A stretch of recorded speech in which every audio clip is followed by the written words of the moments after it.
Ethereum in 5 to 10 years will be close to perfection. It will be futile to try and censor transactions because you just won't be successful. Welcome to Bankless, where we explore the frontier of internet money and internet finance. This is how to get started, how to get better, how to front run the opportunity. This is Ryan Sean Adams. I'm here with David Hoffman, and we're here to help you become more bankless. Guys, fantastic episode today, timely episode.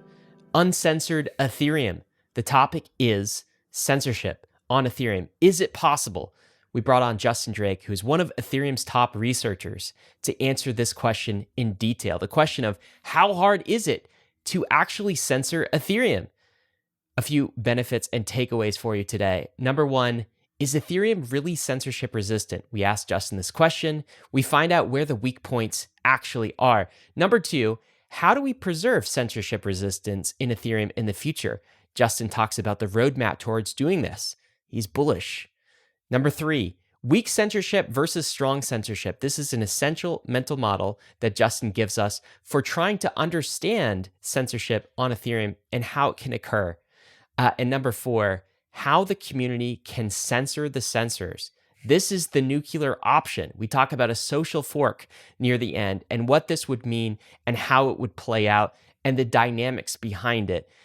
David, this was a fantastic episode. Not the first time we've had Justin Drake on, of course. He was on for our Ultrasound Money episodes, Moon Math, Cryptography. There's a lot of other episodes we'll include in the show note details, but I don't know. This is one of my favorites, I guess, because we get into a topic that we haven't really explored, and it is actually linked to the sound money topic, ultrasound money topic, because ultrasound money does rest on Ethereum being censorship resistant. We talk about that too. What were your thoughts? Yeah, of course, good money requires censorship resistance. You can't have money being a system that only works for some people. You have to have money that works for all people. And that also goes with a very good financial system. So, there are these core properties of what makes good money and good finance. And at the start of a long list of properties that makes up these things becomes censorship resistance. So in order to have ultrasound money, you must have ultra censorship resistant Ethereum. And so that's really the topic of today's show with Justin. And every time we have Justin on, we get down to what really feels like the basement of crypto economics or crypto primitives. And so it's why everyone feels so educated when they come out of a Justin Drake podcast is Professor Drake. Yeah, we really get down to the bottom of things, and we do it in a very thorough way. These are long episodes because we cover absolutely everything.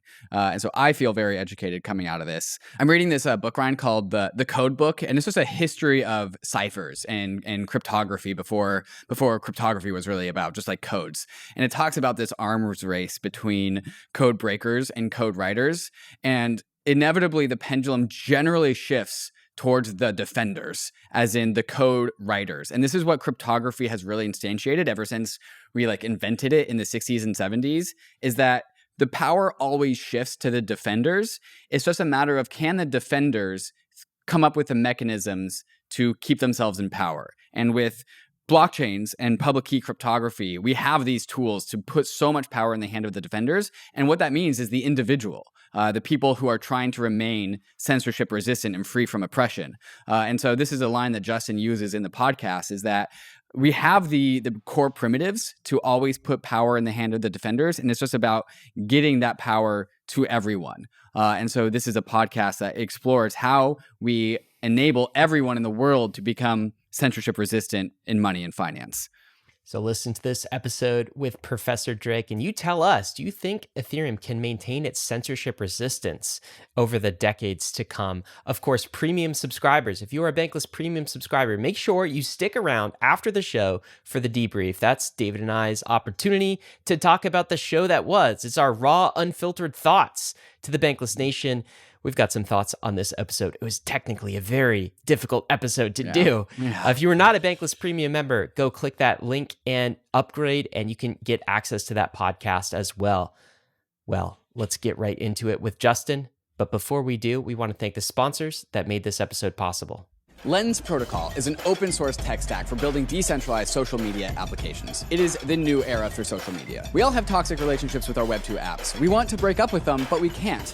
These applications own our digital lives and all the relationships that we've made. We need to break through to a new paradigm of social networking applications that we control rather than them controlling us. Lens isn't a social media app, it's a protocol to let 1,000 Web3 social apps bloom. Lens is a permissionless and transparent social graph that is owned by the user. In crypto, we say not your keys, not your crypto, and on Lens, we say not your keys, not your profile. With Lens, your followers go with you to whatever social media application you want to use. And instead of being trapped by an algorithm chosen by that app, Lens lets you choose the way you want to experience your social media. Rocket Pool is your friendly, decentralized Ethereum staking protocol. You can stake your ETH with Rocket Pool and get our ETH in return, allowing you to stake your ETH and use it in DeFi at the same time. You can get 4% on your ETH by staking it with Rocket Pool, but you can get even more by running a node. Rocket Pool is the only staking provider that allows anyone to permissionlessly join their network of validating nodes. Running a Rocket Pool node is easier to set up than running a solo node, and you only need 16 ETH to get started. Why would you do this? You get an extra 15% staking commission on the pooled ETH, so your APY is boosted. So if you're bullish ETH staking, you can increase your APY and get some extra tokens by adding your node to the decentralized Rocket Pool network, which currently has over 1,000 independent validators. It's yield farming, but with Ethereum nodes. You can get started at rocketpool.net and also join the Rocket Pool community in their Discord. You can find me hanging out there sometimes in the chat, so I'll see you there.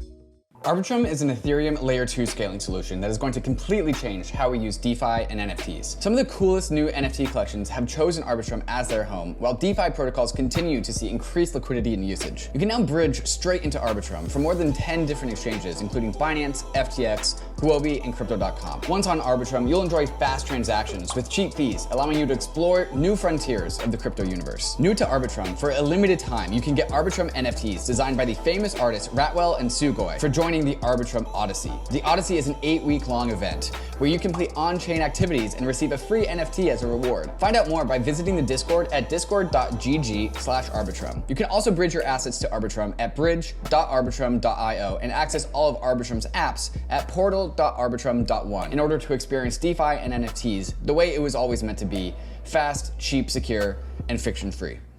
Bankless Nation, we are super excited to be joined once again by Justin Drake. He is a researcher at the Ethereum Foundation. You might know him as the guy who originally explained ultrasound money to all of us. Legendary episode, that on the Bankless feed.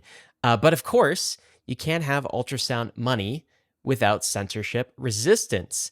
That's got to be a core property of any sound money. That's what we're going to talk about today. Gold, of course, can't be censored.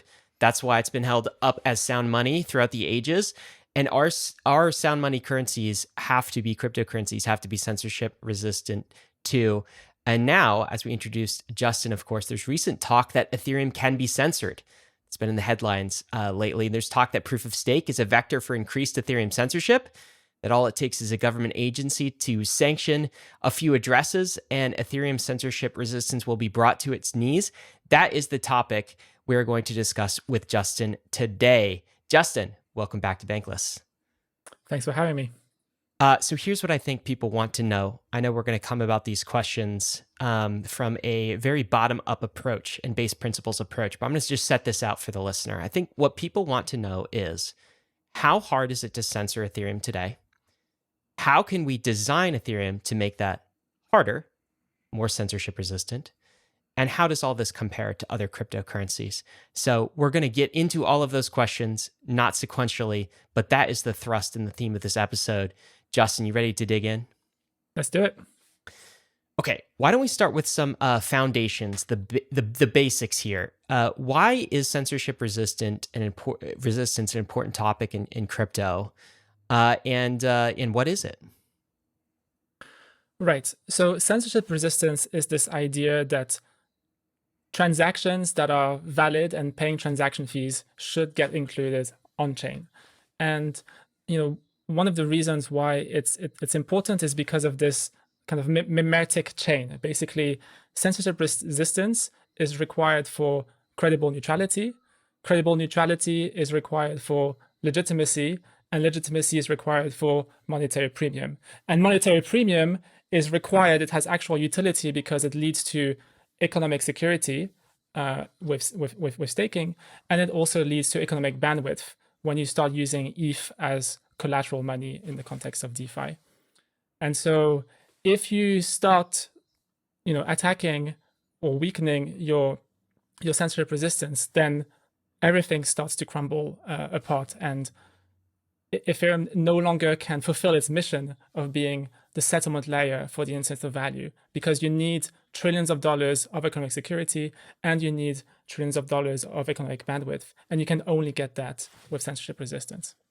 So how core is it to Ethereum values then, and the promise of Ethereum, right? Is censorship resistance one of the central principles, the pillars of Ethereum, or is it sort of a secondary feature, a benefit? We can kind of take it or leave it.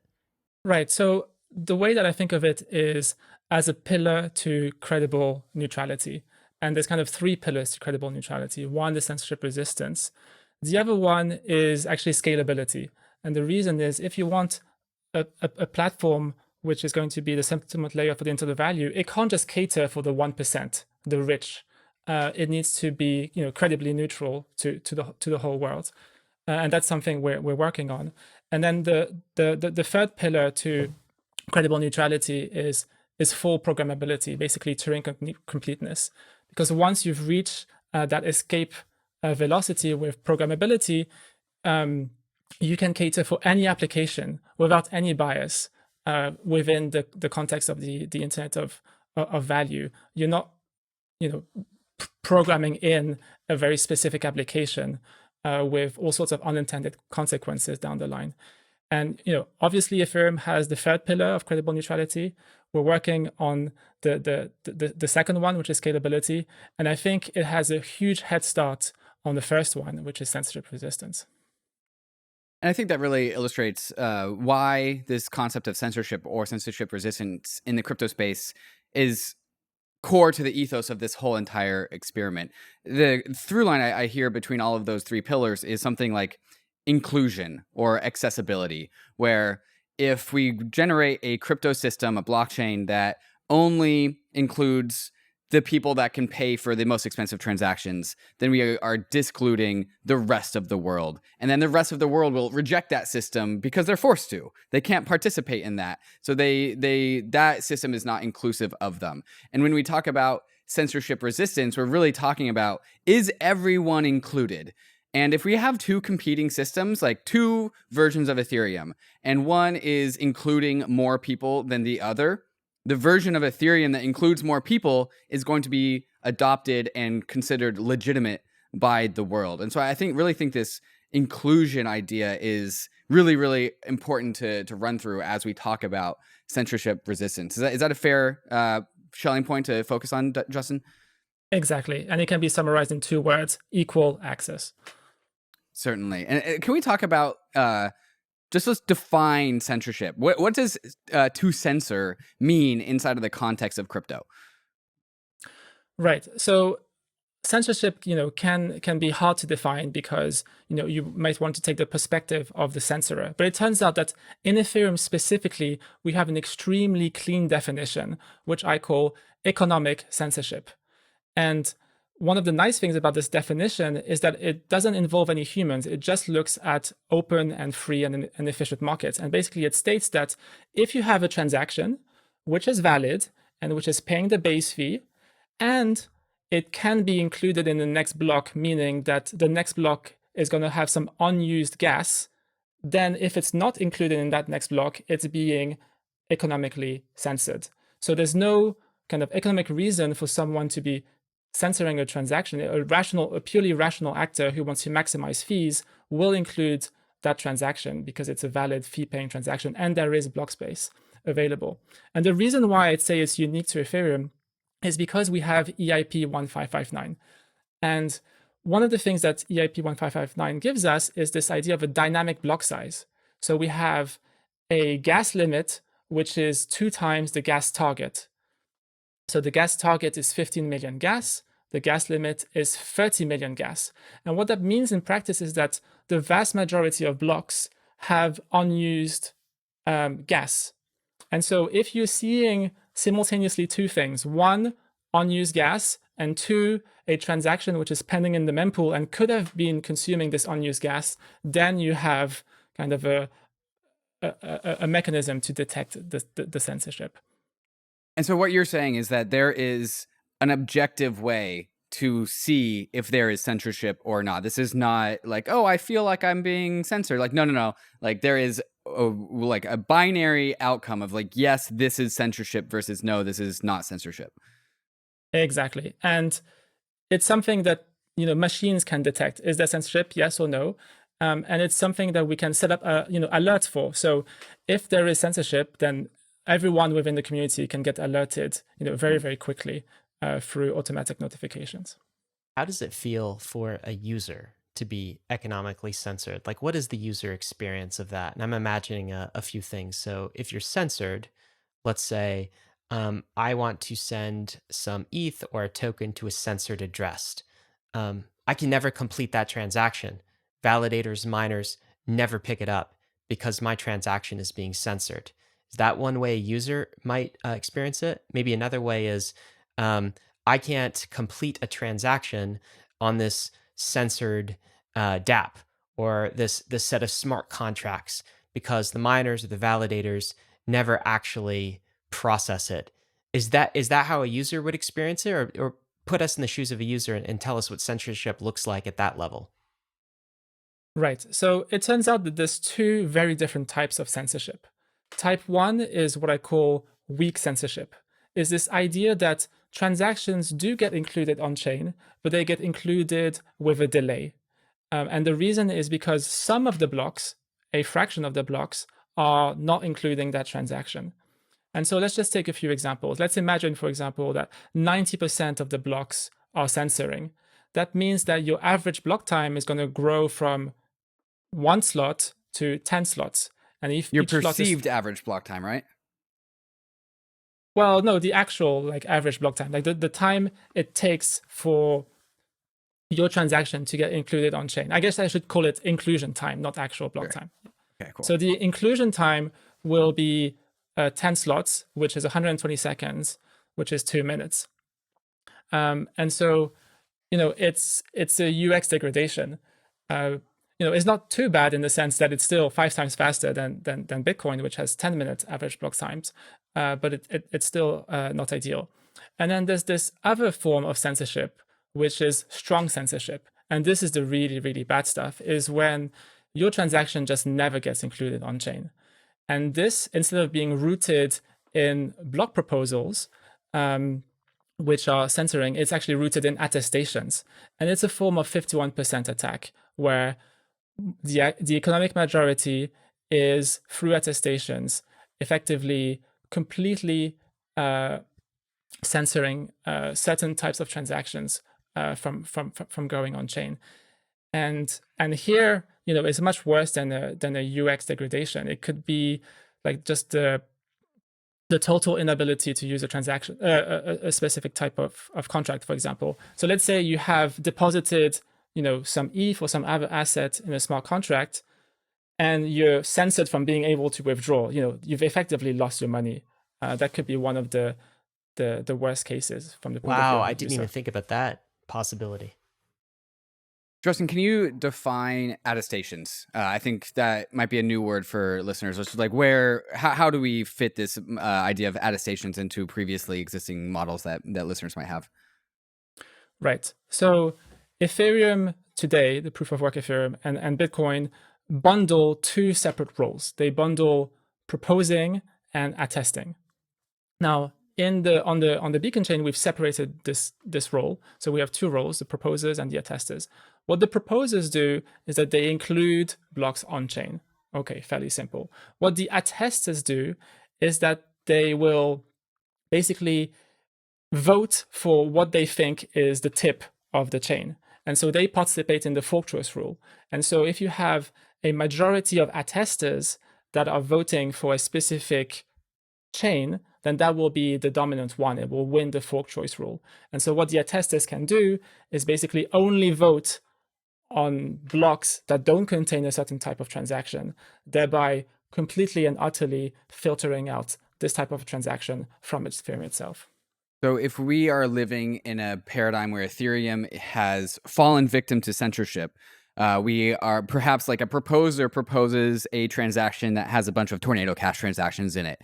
The attesters won't attest to that block, and they say that is not the chain tip, that's not the longest version of the blockchain, it's actually something else, and that something else is a version of Ethereum that doesn't have any Tornado Cash transactions in it. Is that how we should think about this?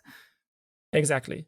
Like the attesters could basically ignore blocks and orphan blocks that contain certain type of transactions. Yeah. And back to your link, right? So if we lose that property of Ethereum, which is censorship resistance, we collapse one of the core pillars of credible neutrality. Credible neutrality, of course, is the thing that is backing the ultrasound ETH, which backs all of the security of Ethereum. So you can see very quickly why censorship resistance is so important. And I wanted to get this into listeners' brain because we're going to spend a lot of the episode talking about these two forms of censorship that Justin laid out for us, and it probably bears repeating. So we've got weak censorship, and that's kind of like a delayed inclusion of censored transactions. The weak form of censorship is you just get a delay, and maybe instead of it taking minutes, it could take hours, something to that effect. Call it partial, call it temporary, or like block-based censorship. And then the other part, we have the stronger form of censorship, Justin aptly named strong censorship. So this is censored transactions that never, ever get included on chain. And I think we're going to talk a lot about these two forms of censorship in the rest of this episode. But before we do there, we've got a few other high level things to cover. One question I have in the back of my mind, Justin, is like, I think what we're talking about here is the censorship resistance of Ethereum, the protocol itself. We don't care so much about the app layer on top of Ethereum, or even like the exchanges themselves. That is beyond the scope of the censorship resistance of Ethereum sort of conversation. So for instance, a centralized exchange like Coinbase or Kraken or Binance, it's kind of out of scope of Ethereum. We sort of expect them to censor and abide by nation state jurisdictions. We also expect some of our apps on the app layer of Ethereum to be censored in one degree or another, AML, KYC, all sorts of various ways. Is that true? Are we mainly talking about the scope of this as the protocol level and Ethereum itself and block production, everything that happens at that level? Yeah, exactly. We're thinking about the censorship resistance of the layer one. And it is true that things that fall outside of the Ethereum jurisdiction, outside of the Ethereum network state, well, they don't have to follow our rules, and that's fine. But I think the trajectory that we're moving towards is basically the scope of the Ethereum Nation state just keeps on growing week after week after week. And things like centralized exchanges become decentralized exchanges. Things like centralized domain names like .com become decentralized domain names like .def. And one by one, the Ethereum Nation state with its own self-sovereignty and its own jurisdiction is growing its territory. It also does appear like censorship resistance, somewhat like decentralization, is a spectrum, and you can have more or less censorship resistance. Would you agree with that characteristic? And how censorship resistant would you say Ethereum is today? So, a score out of 10.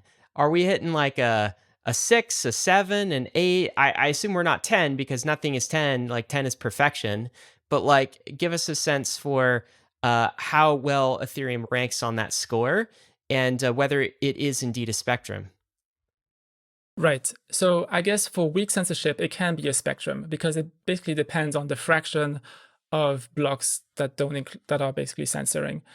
I don't know what the number is because we haven't really seen much censorship. Actually, we have seen Ethermine censor sandwiches, for example. And actually, it's possible that we have seen Ethermine also censor some Tornado Cash transactions. I don't know what the share of Ethermine is, but I guess it's irrelevant, right? Because they will be moving to proof of stake, and it's kind of unclear what it will be. But if I were to put forward a guess, I'd say less than 50% of blocks would be censoring. And so your average block time is only, in the worst case, going to double. So it's going to go from 12 seconds to 24 seconds. So it's a fairly minor degradation in UX. On the other hand, the strong censorship is very much black and white. And the good news is that, as far as I can tell, there's no entity out there, that is, credibly threatening to somehow attack Ethereum with strong censorship. And so that hasn't been a concern in the short term. I don't think it will be a concern in the medium term, but we still need to be prepared for the worst case scenario. And I guess this is what this discussion is about. Just making sure that even in the worst case, we are prepared for strong censorship. And there's two pieces of good news here, both on the weak and the strong censorship. On the weak censorship, we have technology, at least at the research stage, which can essentially fully eliminate weak censorship. So what that means is that not only will transactions get included, but all of them will get included in a timely manner without delay. And in terms of the strong censorship, we're also in a position of power. And this is a heuristic that we have in cryptography. In cryptography, the defenders are in a position of power. And this is a heuristic that extends to crypto economics. Even for strong censorship, we are in a position to build crypto economic systems, both in code that automate actions, but both also at the social layer. And one of the interesting things about the strong censorship is that it does require some level of involvement from the social layer. And so the exercise becomes, how can we minimize that involvement and to the maximum extent possible, try and automate the process of recovering from these 51% attacks. Justin, I really liked what you said about Ethereum as a nation and having censorship resistance as like one of our laws. This is the Ethereum protocol is extra jurisdictional from other nation states. And what we're really concerned about here and why this has been such a big conversation is that with this OFAC ruling of Tornado Cash, we're seeing the laws of a nation state imparts its values upon Ethereum.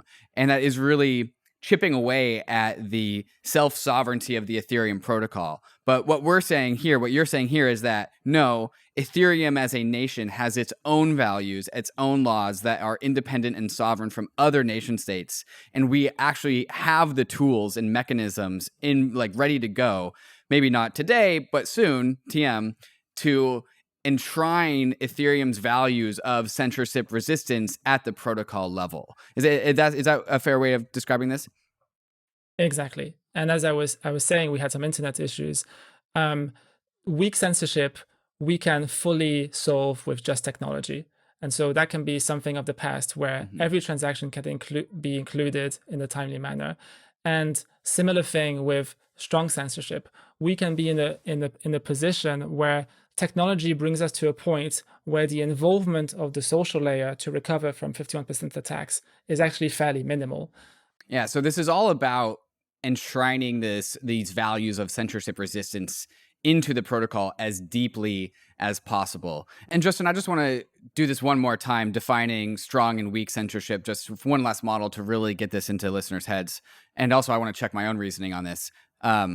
Weak censorship happens above the protocol layer, right? We have these DeFi front ends that can prevent somebody from accessing them selectively. We have things like Infura or Alchemy that can restrict certain transactions that go through their nodes. There are other ways that different parts of this technological stack above Ethereum can pick and choose to not include transactions or to include them. And so all of that censorship happens above the Ethereum protocol. And that's what we're calling weak censorship.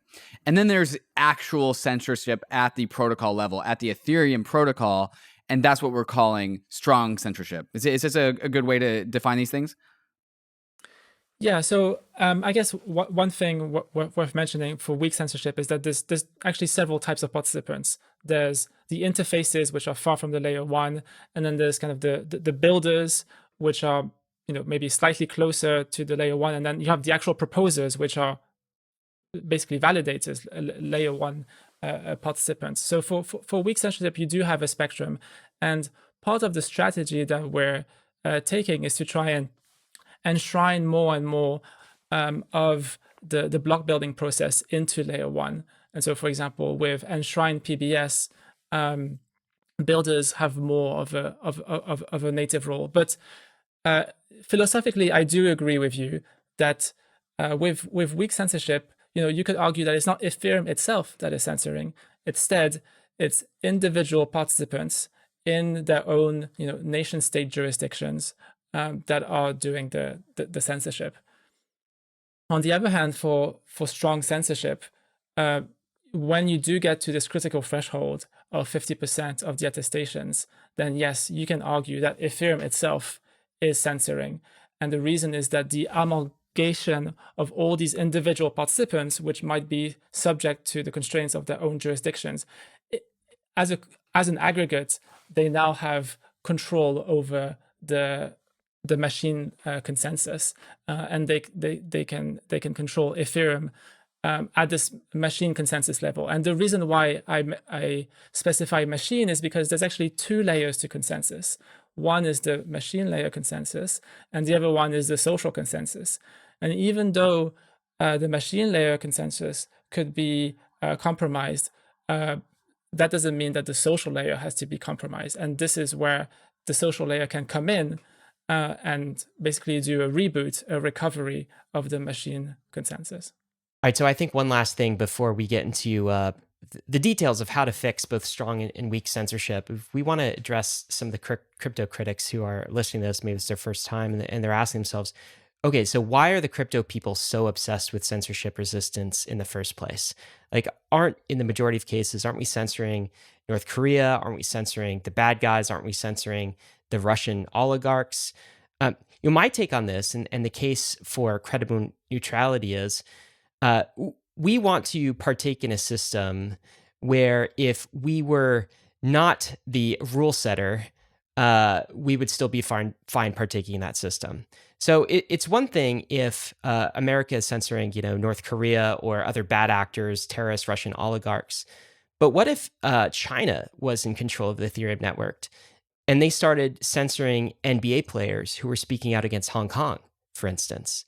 What if Russia was in charge and just started censoring US politicians who are not supportive of their geopolitical actions?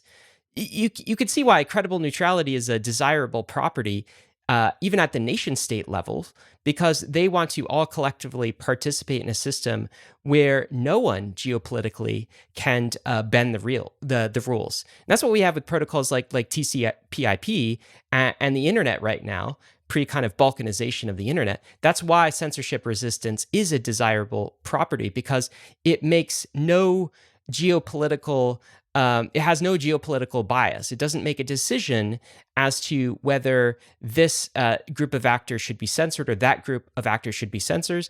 It just says if you have an ETH address and you can pay the gas fee, then you get your transaction through. And what we are saying is the crypto people believe this is actually a good property to have and will lead to beneficial things for humanity: more coordination, fewer wars, kind of a crypto utopia, or at least like vestiges of that and hopes for that. What would you guys say about that defense of censorship resistance and credible neutrality? Is that why we support it? Yeah, I would agree with this. One of the things that I'd say is that if Bitcoin is Swiss banking, then Ethereum is all of Switzerland, right? Like the product that we're giving here is secure block space, and one of the properties of being secure is being censorship resistant. And we don't want to lose this self-sovereignty. We don't want to become a US chain or an EU chain or a China chain. And one of the reasons is that we want credible World War III resistance. Right? We want Ethereum to survive even the most extreme of human situations. And in order to get there, we need to have immunity from nation states. Right? We want Ethereum to be a public good, not a private good, which is owned by some external jurisdiction. I guess another thing worth mentioning is around permissionlessness. Right? If you have censorship, then now you basically, as an innovator, you need to ask for permission to, from the censor. And I think one of the big selling points of Ethereum is that it's a magnet for talent. And why is it a magnet for talent? Is because people feel like they can go build infrastructure on Ethereum and it's going to last for decades and centuries. And this is in stark contrast to APIs like Facebook's API or Twitter's API, which is known to have this inherent platform risk. One day from another, you've built this multi-billion-dollar business on top of Facebook, and they just rug you by censoring the APIs. And so if we want to attract the best and brightest, we need to have this strong, credible permissionlessness to it as well.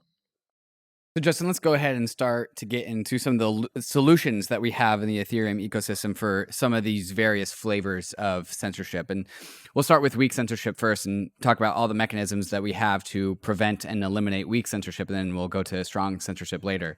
But just to recap, weak censorship there's many different vectors of censorship here because of this tech stack. There's website front ends, there's RPC endpoint providers like Infura or Alchemy. We have individual block proposers or block builders. And this weak censorship would look like you make a transaction to Tornado Cash and you have to wait a few extra blocks to get your transaction in. Maybe you have to pay a little bit of a higher gas. Maybe it's just a little bit more difficult to use Ethereum. And then there are some other like second order consequences for weak censorship as well. And maybe we can go into those. But overall, like, how would you say, what are the mechanisms that Ethereum has at its disposal to prevent weak censorship? Right. So because this block production pipeline is quite complicated, I guess it's maybe worth going through the participants one by one. And I'd say it's kind of easy to deal with the so-called secondary participants that play a fairly minor role. So let's start with the searchers. Like, searchers are participants who will basically create these so-called bundles of transactions. And basically their job involves inserting and reordering transactions into small bundles. They do things like arbitrage and sandwiches. But their job is not about filtering or censoring. So searchers are not to worry. We can move on. I guess the next type of participant would be the relays. And here the good news is that relays are a temporary thing with MevBoost.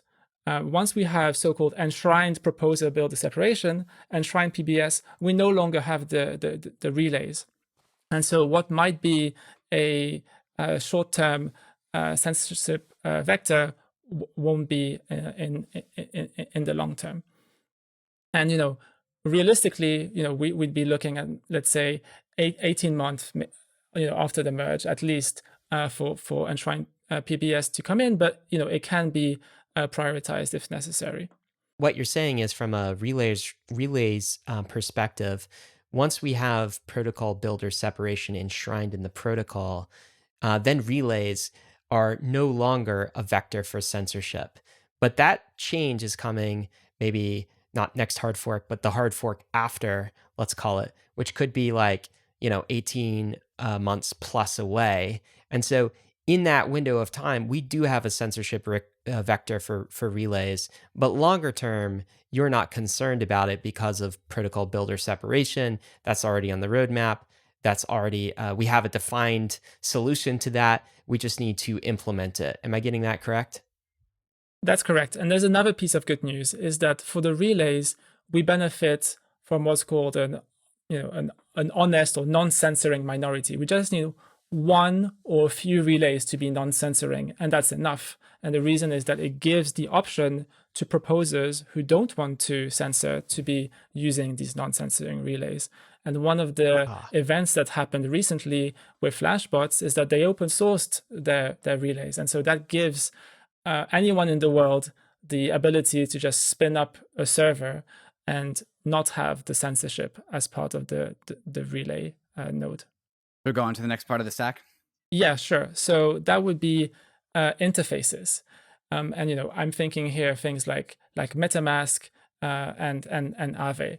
So the reality is that today the interfaces are largely centralized, but the good news is that there is a very clear roadmap towards decentralizing these front ends.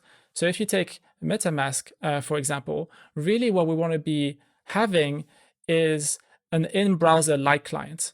So instead of having to go through, RPC endpoints, which is operated by Infura, we have our own light client running within our browser or on our computer, and then we're not subject to this to the censorship. And the good news here is that proof of stake light clients are significantly simpler to build than proof of work light clients. So, assuming that this was kind of a friction point for MetaMask in the past, post merge, I guess there should be a reasonable expectation that MetaMask will move away from, will move towards light clients. Another thing with front ends is around the domains and the hosting. So we have ENS domains. They don't have perfect integration, but we have more and more integrations, sometimes native to browsers. And over time, I expect that more and more browsers will have native integrations with ENS, and that there won't be censorship there. You can also use IPFS for the static content, and you can also combine that with Filecoin, whereby you're in a position to pay to make sure that the data which is on IPFS is served reliably.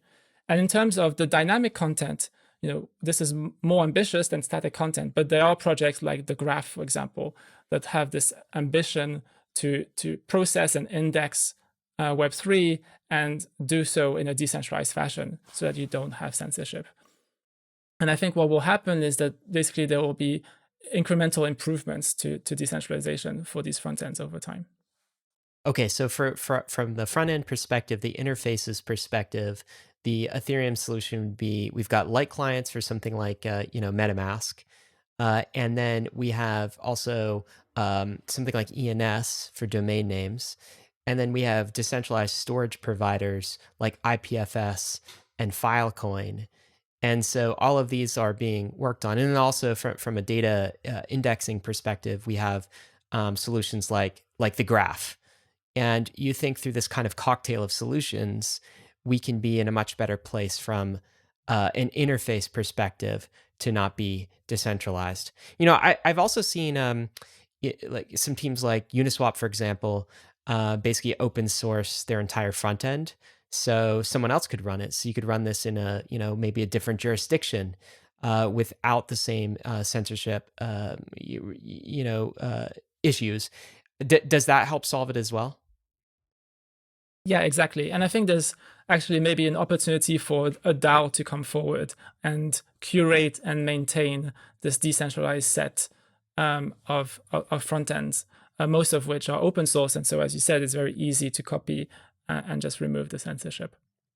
Justin, for the listeners, can we just quickly clarify what a light client is? My mental model for light clients is that you are able to create a version of Ethereum that's like native to your computer, kind of like running your own node, but it's a lot faster, a lot lighter, hence the name light clients. And instead of having to like call Infura or Alchemy to ask what is the state of Ethereum and also can you broadcast my transaction, you can get a light client spun up in your browser pretty damn quickly that allows for you to have your own like sovereign vision of the Ethereum chain and being able to broadcast your own transactions. Is that a fair definition for light clients, or what would you add to that?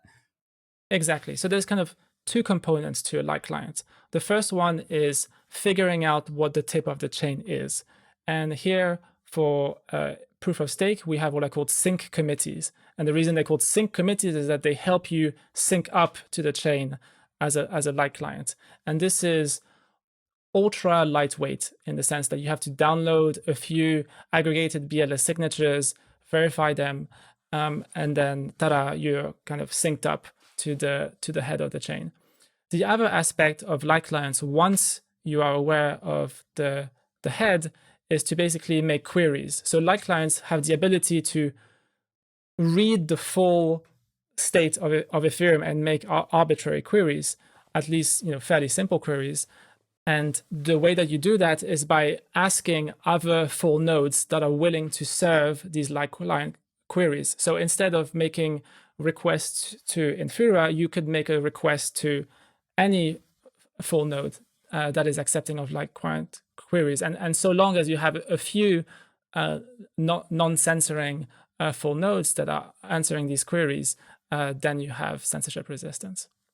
So this concept of routing around is now coming to mind. And just to recap where we are thus far, if we have a centralized front end that is censoring our transactions, we can route around that censoring front end with alternative front ends using something like IPFS or ENS names, or a front end that is in a different jurisdiction, another centralized front end, but it's outside of the United States, for example. And famously, of course, there's like seemingly hundreds of different ways of accessing Uniswap that are through other centralized front ends. Call it Zapper, Xerion, pick your interface, or you could actually go to the IPFS version of the Uniswap front end.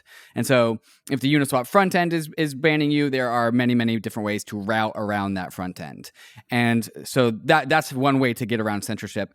And now with what we're talking about with RPC endpoints, so things like the centralization and possible censorship vectors of Infura or Alchemy or MetaMask, we can route around having to be dependent on those centralized node providers if they are censoring, because we have this technology called light clients that makes it trivially easy to access the parts of Ethereum that you need to access in order to do your DeFi things like Uniswap or Tornado Cash or whatever. And so we have these different mechanisms for routing around both the centralized front end, but then also the stack behind that, which is Infura or Alchemy, or these RPC providers with things like light clients.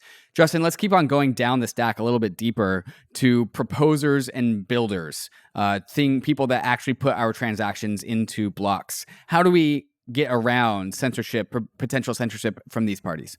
Right. So the builders are the brains, in the sense that they order transactions optimally so that they maximize the value of the block, they maximize the transaction fees and the MEV. And so if the builders are censoring, there is something which I call altruistic self-building. It's this idea that proposers can build their own blocks. For example, using the tried and tested naive block building strategy, which just orders transactions in the mempool decreasing by tip. And so if you're building your own blocks, then you can make sure that yourself are not censoring. One downside here is that you have reduced income for the self-building proposers. It's a little hard to quantify right now, but it could be like 1% APR or something like that. There is also this kind of interesting hybrid solution where you self-build by default, but you fall back to this proposer builder separation if there is enough of a revenue delta. So if it so happens that builders are able to create a block which is significantly better than what you're able to build, then you don't want to miss out on this revenue. Then you can opt in to using blocks built by builders. And one of the interesting things about altruistic self-building is that we only need a small minority of people to be doing that. And there's been some vocal people in the community, for example, Superfizz, that have been advocating for self-building. And even if we have, let's say, just 10% of proposers that are self-building, that's enough to maintain a pretty decent user experience in the short term. And Ethereum is known to have altruistic actors. We have thousands of people running Ethereum nodes around the world without any incentivization. They're basically doing so at a financial loss, and yet these people deeply care about Ethereum, and so I think there will be a non-negligible portion of people self-building in the short term. And of course, the builders are those that are actually ordering the transactions. They're not the ones that are proposing them for inclusion. Those that are proposing them for inclusion, those are more of the validators. Can we talk about that group? How do we protect against proposer centralization or validator centralization? Right. So this is where MEV smoothing comes in. So the idea of MEV smoothing, by the way, it comes from MEV research, and there's a lot of intersections between like weak censorship resistance and MEV, and all the tools that we've built for MEV apply here. So the idea of MEV smoothing is that as a proposer, you have very little choice. You either accept the top paying bid from the builders, or you don't get to include a block at all. So it's a very binary thing where you don't get any discretion. You're basically reducing the role of proposing in a single slot to one bit. Either you pick the top paying block, or you don't, in which case you lose all the MEV and all the tips and all the rewards associated with that block. And the way that it works is basically the attesters are only going to attest to the block that you're proposing if they observe it to be the most economically like paying block. And so that's basically one way to remove the power that the proposers have.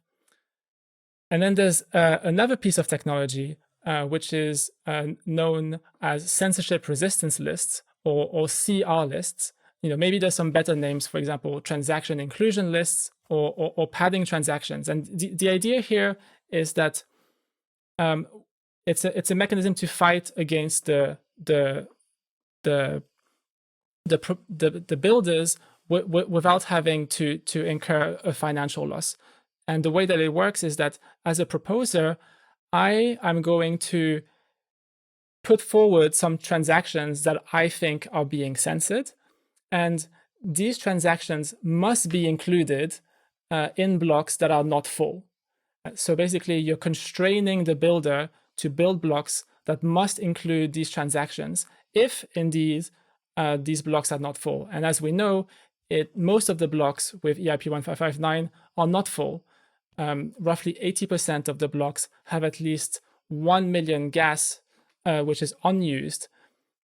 And if you want to have all the blocks being completely full, then the base fee will kind of rise exponentially, and then eventually there will be blocks that are not full.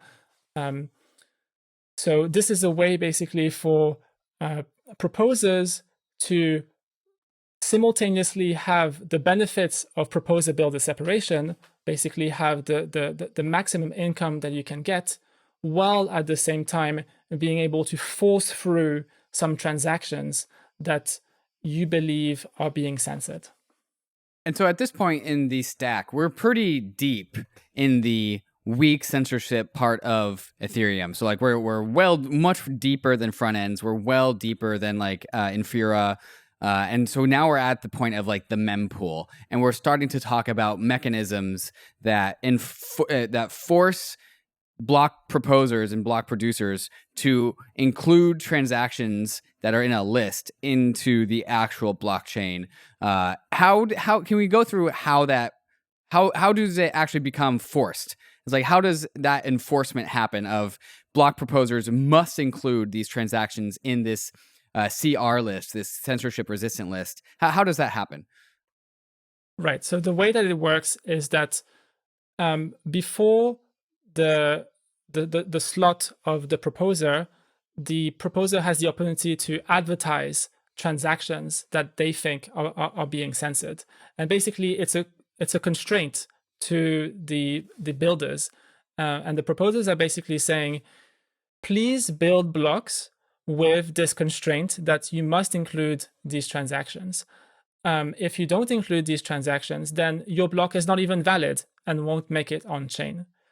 So basically, it's a way for proposers to impose some sort of preference over the builders, as opposed to the builders just nilly-willy being able to impose whatever policy that they want on the chain. So the reason why we came up with these, transaction inclusion lists is because, we were worried about a scenario where the building market becomes extremely centralized. That might be like a handful of block builders. And the reason that the block building market could become centralized is because it's very sophisticated. You might need an army of PhDs and a lot of fancy algorithms and lots of computational resources to build these optimal blocks. And so basically we wanted to design a release valve for the proposers, which we assume some fraction are going to be wanting to not censor, to force through these transactions by constraining what these builders can do.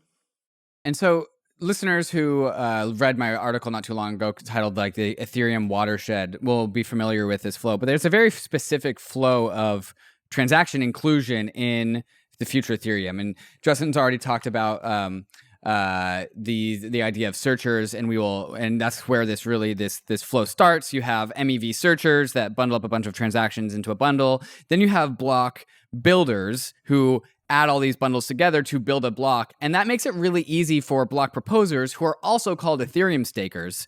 These are the same people. Block proposers and Ethereum stakers or ETH validators are the same people, same name. And so the idea here is that we are worried that block builders, the people that construct a block, that make block construction very easy for proposers because they're doing all of this work of ordering transactions on behalf of the ETH stakers. What we're worried about is that that activity becomes very professionalized and not really accessible. And again, accessibility is another core primitive that we want to have instantiated into the values of Ethereum. And so what we're saying here with this CR list is that the proposers actually go back to the block builders and say, hey, when you are building me a block, you got to include all of these transactions or else I'm not going to propose it.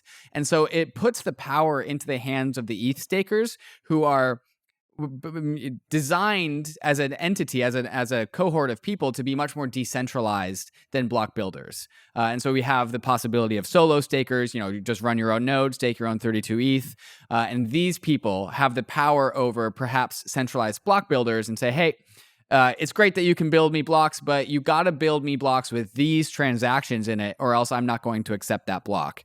And that's how we have this forcing mechanism to ensure that all transactions ultimately get included into the blockchain, because we're putting power into the hands of a more decentralized set of the Ethereum blockchain supply chain. Now, I'm still a little bit confused on MEV smoothing. How does MEV smoothing kind of fit into this flow, and what's the mechanism behind that, and what does that do? Right. So the idea of MEV smoothing is to try and have some sort of perfectly efficient market, and remove the discretion that proposers might have, right? Because proposers always have, at least today, they have the option to have their blocks be built by censoring builders. So in almost the same way that censorship resistance lists work, where they say, builder, please include these transactions, the proposers can say, hey, builder, please don't include these transactions. So basically, this technology of constraining the builder is a neutral technology that can be used in either way. And so what we want to do, instead of having proposers have this discretionary power, we want to remove this discretionary power. And the way we do that is that we ask the attesters to observe the block building market. So what is the block building market? Basically, you have a bunch of builders who at every slot produce a block header, and that header contains a bid. So this bid is how much the proposer will get if the block header gets included on chain.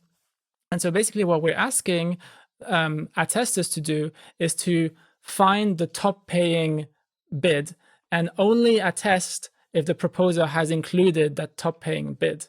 And so in a way, what we're doing here is that we're forcing the auction to be fair, in the sense that whoever's paying the most for their block has a guarantee that their block will be chosen, or that no other block will be chosen. So we're reducing the discretionary power of proposers to just a single bit. And now, Justin, we're pretty damn deep in this stack that I keep on referencing, but there's one last layer deeper, which is the mempool in its entirety. And we have this idea of an encrypted mempool, which I think is really just like this very strong final line of defense of preventing censorship of transactions. Can you go into this encrypted mempool mechanism and talk about what it does? Right. So if we zoom out, we have two different types of auctions within the block building process, at least two. One is the block auction process, and the other one is the transaction one. So censorship resistance and MEV smoothing is all about improving the block auction. Can we also improve the naive transaction auction? And the answer is yes. And the idea of encrypted mempools is that you as a user, you are going to encrypt your transaction before broadcasting it. And then only once the transaction is included on chain does it get decrypted. So what you get basically is this in-flight encryption, which basically prevents the censors from knowing the contents of the transactions during this block building process, which makes it essentially very hard for them to apply the censorship. So for example, if a certain jurisdiction says you can't send transactions, you can't include transactions that have this type of sender address or this type of destination address, well, now these sender and destination addresses are encrypted, at least in flight, before these transactions get included on chain. And so it becomes much, much harder to censor. And this technology was actually initially thought of in the context of MEV, right? Because if, as a user, you don't leak the contents of your transactions while it's in flight, it can't get front run. And so encrypted mempools kind of kills two birds with one stone. On the one hand, it removes toxic MEV and front running, and it also improves the transaction auction against the censorship. And so it's this defense in depth idea where, in theory, MEV smoothing and censorship resistance lists could be sufficient, but we have like this extra layer of defense with encrypted mempools. And this encrypted mempool thing, it sounds really strong. It's like putting a cloak of invisibility around the entire mempool and really just reducing the options that people have, that block proposers have or block builders have. Just like, well, I don't know what that transaction does, so I'm just going to include the one with the highest fee. And there is no really way to like understand what that transaction does, whether it's like a Tornado Cash transaction or just a Uniswap trade, until after it gets included into the blockchain. Is that the gist? Yeah, that's correct. I mean, in theory, there is a way to break it, which is that as a block builder, you can require your users to have some sort of short cryptographic proof, for example, proving that your transaction, which is encrypted, does not, is compliant. And so it's not a perfect strategy, but then it goes back to what level of paranoia are you assuming? Like, how dystopic is your nation state? What kind of personal freedoms do you enjoy? Like in, many countries, at the very least, you have the ability to, own private keys. That's like a fundamental pillar of personal freedoms. If, we fight for, this idea of in-flight encryption, which, will last only a few seconds, you only have privacy for a few seconds, then, in many countries, it would be reasonable, to not mandate this additional cryptographic proof. So Justin, this is all, we haven't gotten to strong censorship yet, which we're going to in just a minute. And I want to kind of conclude this section, but just one thought that comes to mind is some people are listening to you describe the solution to weak censorship, and they're hearing like this, many different solutions here. And like, it sounds relatively complex, and we haven't talked about dates for this. It sounds almost like a patchwork of different defenses and solutions. But, and maybe this is because I just recently went to London and visited some castles over there. But like, this is kind of the way defense works, right? If, like, say the analogy of a castle, right? You fortify a wall over here, you build another tower there, you increase your fortifications and you dig a moat, you install an entirely new perimeter wall. This is sort of how you fortify a network. And so all of these are not just like single shot approaches, but we are going through a fortification process to try to solve weak censorship. Is that how we should be thinking about it? And like, what's the overall timeline on these solutions? Yeah, I think that's a good way to think about it. Another way to think about it is this divide and conquer strategy. So we have multiple actors in the pipeline, and how can we remove some of them from being able to censor? And so we talked about MEV smoothing as basically removing the relevance of proposers. Like proposers just become dumb pipes that do one thing, which is just select the highest buying block. And so they're no longer a concern in the big picture. And one of the interesting things about encrypted mempools is that they might actually be able to remove builders, or at least to a very large extent, from the picture.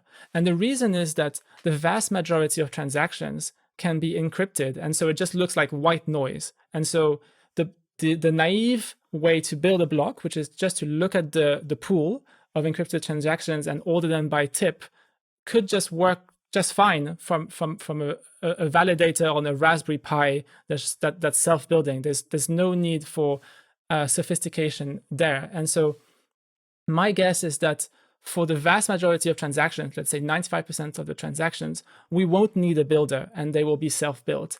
And the remaining 5% is where all the really fancy stuff will happen, like arbitrage and liquidations and whatnot. And so the block building process will be narrowed down to just this top 5% of the transactions, thereby reducing the power that the builders have. Okay, so let's conclude this before we move on. Conclude this section on weak censorship here. So of course, weak censorship, it just sort of delays a transaction, but you've described a whole bunch of different technologies and solutions at various points in the blockchain's supply chain of how we address the censorship vectors through technology. So overall, does Ethereum have a solution to this? What's kind of the end game for weak censorship with Ethereum? Is this thing solvable? So yes, this it might sound like a strong claim, but I believe that we have the technology, at least at the research level, to effectively completely remove weak censorship. We'll be in a position where if you make a transaction and this transaction can be included in a block, then it will be included in a block. Either because your transaction is encrypted, and or because the proposers have no discretionary power and they have to include it because it's part of the highest building block, and or because even in the case where all the builders are censoring, which is a very extreme position to take, there will still be a release valve where the proposers can themselves force through the inclusion of these transactions. And one of the, I guess, interesting things here is the concept of anti-fragility. So we have this endgame, and the more we're being attacked, the sooner we're going to see this endgame, because every attack is an opportunity to accelerate the inevitable, like total hardening of Ethereum from the perspective of weak censorship. So what you're saying effectively is every time Ethereum gets attacked in one of these weak censorship type of ways, it's an opportunity to kind of get stronger. It's almost like a Hydra in that way. Exactly. Yep. JUNO is bringing crypto-friendly banking straight into your checking account. With JUNO, you can send money from your JUNO checking account straight onto a layer 2, like Polygon, Optimism, Arbitrum, and they have ZKSYNC and Starknet support on their way. You can skip the ACH wait times, you can skip all the gas fees, and go straight from your checking account to an Ethereum layer 2 in seconds. Inside JUNO, you can buy and sell crypto with $0 fees, and your JUNO checking account comes with a metal MasterCard that gives you up to 5% cash back on your spending. JUNO is also giving you $10 cash back on your first crypto deposit and $100 when you set up a direct deposit. This ad just writes itself, so go sign up at juno.finance/bankless. ZKSYNC is an Ethereum Layer 2 network that is pushing the frontier of high-performance blockchains that don't compromise on security or decentralization. ZKSYNC has combined the power of zero-knowledge rollups and the Ethereum virtual machine, enabling developers to build the greatest Web3 projects possible, ones we haven't even seen yet. Crypto needs its killer applications to onboard the world, but crypto killer apps need ZKSYNC as a platform to build on first. It's generally accepted that zero-knowledge rollups are the conclusion of crypto blockchain scaling technology, and ZKSYNC is leading the charge into the final frontier of crypto economics. So if you're a developer who wants to build your app on a future-proof foundation, which gives your users the best UX possible, check out ZKSYNC's website at zksync.io. And yes, there's also going to be a token, so give them a follow on Twitter too, at ZKSync. The Brave browser is the user-first browser for the Web3 internet, with over 60 million monthly active users. And inside the Brave browser, you'll find the Brave wallet, the secure multi-chain crypto wallet built right into the browser. Web3 is freedom from big tech and Wall Street, more control and better privacy, but there's a weak point in Web3, your crypto wallet. And most crypto wallets are browser extensions, which can easily be spoofed. But the Brave wallet is different. No extensions are required, which gives Brave browser an extra level of security versus other wallets. Brave wallet is your secure passport for the possibilities of Web3, and supports multiple chains, including Ethereum and Solana. You can even buy crypto directly inside the wallet with Ramp. And of course, you can store, send, and swap your crypto assets, manage your NFTs, and connect to other wallets and DeFi apps. So whether you're new to crypto or you're a seasoned pro, it's time to ditch those risky extensions, and it's time to switch to the Brave wallet. Download Brave at brave.com/bankless and click the wallet icon to get started. Okay, well, let's turn to strong censorship, because I have a feeling the solutions around this are not completely solved, or the attack is a little bit different. This is, I don't know if it's a bit less like enemies at the gate and a bit more like the enemies inside of the castle. Like it's a more pernicious attack. It's harder to defend against. And of course, this is, as we described earlier in the episode, this means that the censored transaction never actually gets included on chain. It means the transaction gets censored, completely orphaned. It's like full censorship is another name for this, or permanent censorship. So I think we've described it fairly well, and what the consequences of a network like Ethereum, a protocol like Ethereum, losing its strong censorship characteristics. But can we talk a little bit about the solution here? So Justin, how do we solve strong censorship, the strong censorship problem? Right. So I think there's two things that we can do. One is that we can have preventative measures, basically make it extremely hard to even get in such a position. And then the other aspect is basically recovery. If we are being attacked, how do we recover? Now, at a high level, the recovery is the recovery of a 51% attack, and it involves forking away. It involves, ironically, censoring the censorer. And one of the things that we want to try and do here is automate the process as much as possible. And this is something we can discuss, but like roughly speaking, 80% of the process can be automated, and then we kind of need the social layer to kick in to enshrine or confirm the fork, the recovery. But I guess before talking about the recovery, it might be worth talking about the preventative measures. What can we do to make it really, really hard to get into this bad situation in the first place? One thing we can do... Before we do that, Justin, can we actually just talk about how this concept of strong censorship and a 51% attack is actually the same thing? Because I think that might actually help listeners kind of wrap their heads around what we're actually talking about. Well, why, if we're talking about strong censorship, how is it basically the same thing as like a 51% of attack on a blockchain? How are those similar? Right. So strong censorship is a special type of 51% attack. It's when the economic majority has taken over the chain and is compromising the liveness of the chain. So there's two aspects to security. There's safety and there's liveness.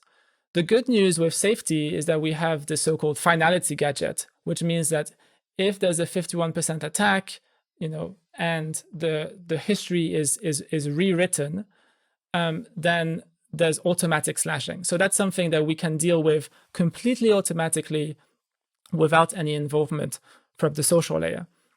But there's another type of 51% attack, which is a liveness 51% attack. And censorship is a special type of liveness, 51% attack. And here it's a little bit more subtle, it's a little bit more subjective, and we can't fully deal with it automatically. Instead, kind of the best thing that we can hope for is trying to maximize the amount of things that we do automatically and minimize the involvement of the social layer. And so and the reason we want to try and do that is around credible neutrality. We want to have recovery mechanisms which are credibly neutral and minimize the involvement of humans.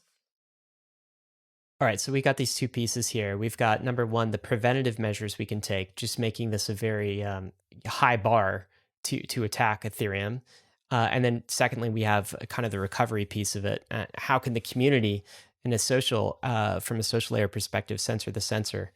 But let's start with the preventative measures then. How do we make this a very high bar to do a strong censorship attack on Ethereum? So one of the things we can focus on is diversity, and specifically jurisdictional diversity, because realistically, the only type of actor nowadays that can go perform these 51% attacks are nation states.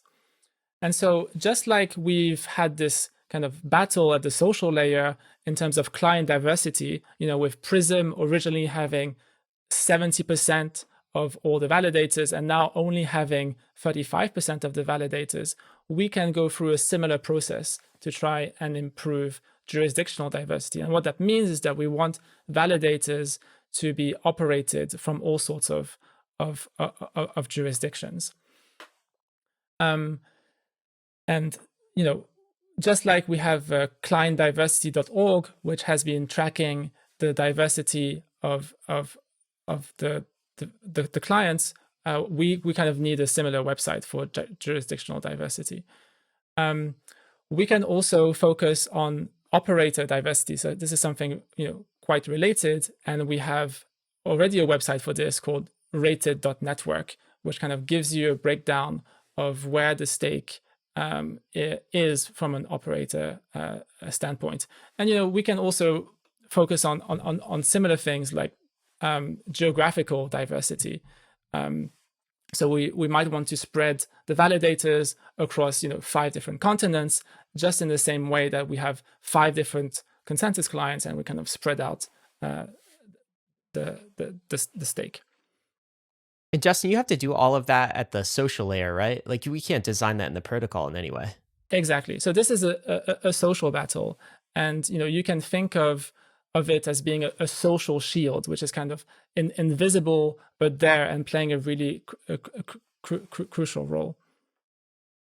And this should make intuitive sense when we say that we want a bunch of ETH validators, ETH stakers, to be geographically distributed, when we also say that we believe Ethereum to be this extra national entity. It's this thing that is not owned or operated by any one specific nation state. And so you could imagine if every single Ethereum validator happened to exist inside the United States, well, at that point, then every single validator is beholden to the laws of the United States. And so we need all these validators to be across every single continent in order to claim that we are creating the system that exists beyond the nation state. And this is why it's so important that we have focused in the Ethereum ecosystem on reducing the barriers to becoming an e-staker down to the absolute minimum, where all you need is a consumer grade like laptop and access to the internet, and you can take part in consensus. And like you can do that with 32 ETH or even lower than that with other innovations like Rocket Pool or Opal's like distributed validator technology. So the idea here is that not only are we geographically distributed, we're also culturally distributed too. It's like, it doesn't matter what culture you're from or what part of the continent or what part of the world you're from, is that you can actually represent Ethereum and its values. And there is no centralization into a certain like set of laws. And that's what creates Ethereum to have this globally relevant and also censorship resistant nature, in the fact that no country actually has a claim on Ethereum because we're all so well distributed. Exactly. And if you were to kind of zoom out and ask yourself, how can an attacker acquire 51% of the stake? There's kind of 2 ways that they can do so. One is through coercion, and the other one is just through buying stake. And here, this idea of focusing on diversity is to minimize the impact of coercion, right? It's trying to remove these central choke points. So it could be, for example, like one staking pool, which is especially large and is in one specific jurisdiction, that becomes a choke point for coercion. And so if they have, let's say, 20% of the stake, then in one fell swoop, this 20% could go from non-censoring to censoring. So what about things like staking pools, Justin, where we have Lido, which has a very large amount of ETH stake, but we also have things like Rocket Pool. Is it okay to have staking pools grow large? Is there a way to both have staking pools, which gives further access to being a part of network consensus, while also maintaining censorship resistance? Right. So one of the things that you want to try and do is, first of all, have a plurality and a diversity of staking pools, but also make sure that these staking pools are themselves very difficult to coerce. And this is where the decentralization comes in. So, for example, Lido is a DAO, and Rocket Pool is also a DAO, and DAOs are in a way their own jurisdictions, just like Ethereum is their own network states. And so we want to be trying to incorporate these staking pools within these micro jurisdictions that are created for the purpose of securing Ethereum. So it is, if we are going to be forced to a future of staking pools, which is debatable, but let's assume it is, then we want to be participating in staking pools which are incorporated in non-sovereign jurisdictions. Basically, we want to be incorporating in network states, not nation states. It's kind of cool because a lot of the defenses or the preventative measures against these strong forms of censorship are actually at what David and I would call the layer zero. It's actually like, you called it the social shield. And that's incredibly important, right? So like we're talking about diversity that happens at the social layer across jurisdictions.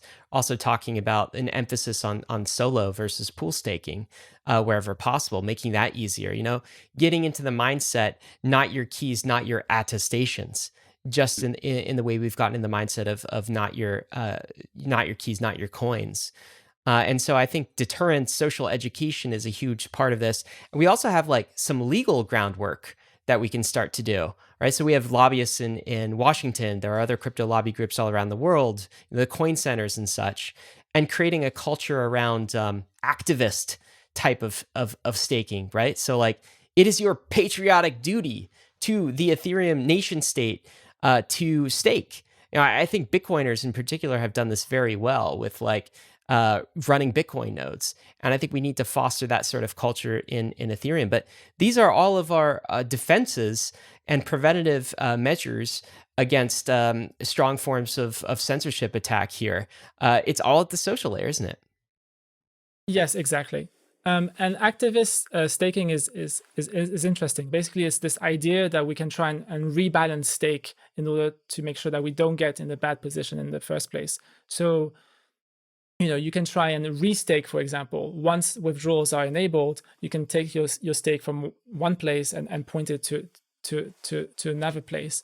This would be like redirecting hash rate from one pool or another. Or you can just bring in fresh stake, just like you could deploy fresh hash rate to try and balance things out. Or there's also the option of just unstaking.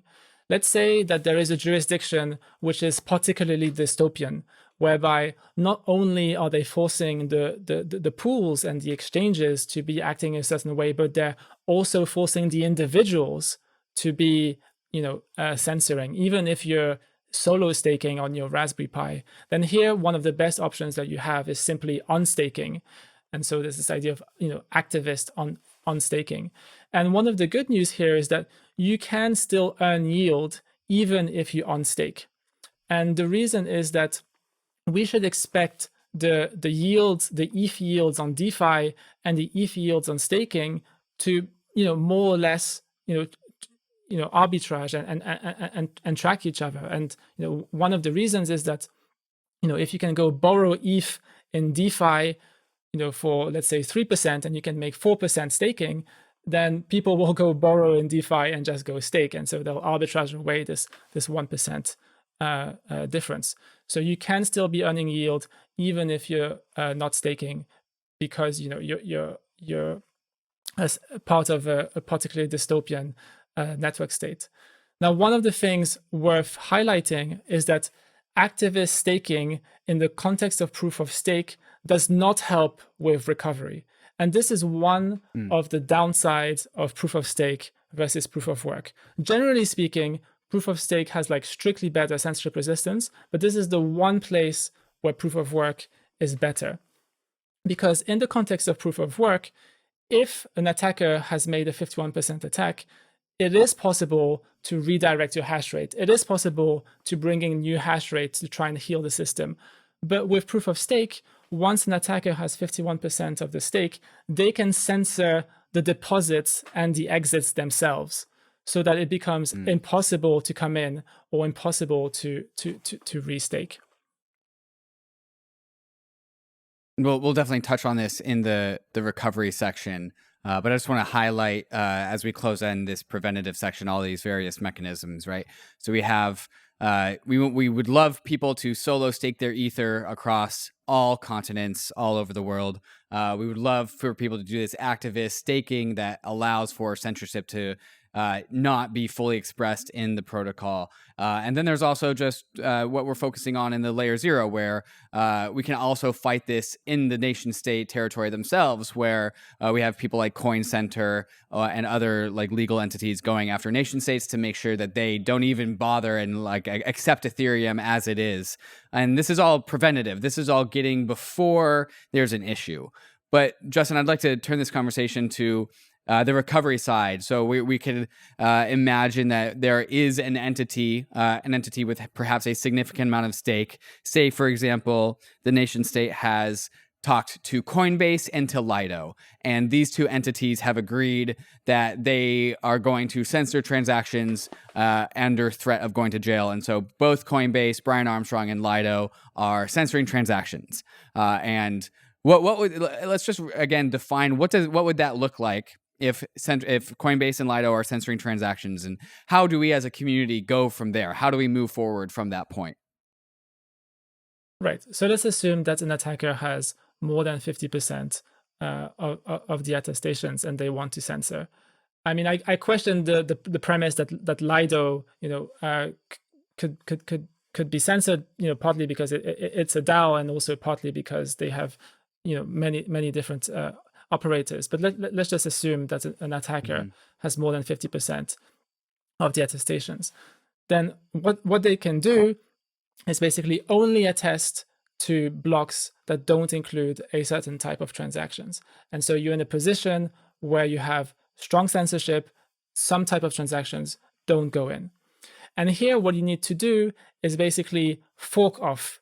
You need to reboot the system, or at least exit the system, so that the minority can coordinate on a fresh version of Ethereum. So basically you have a fork with two versions of Ethereum. You have the censored version and the non-censored version. And here there's a whole design space, right? Are we going to hard fork? Are we going to soft fork?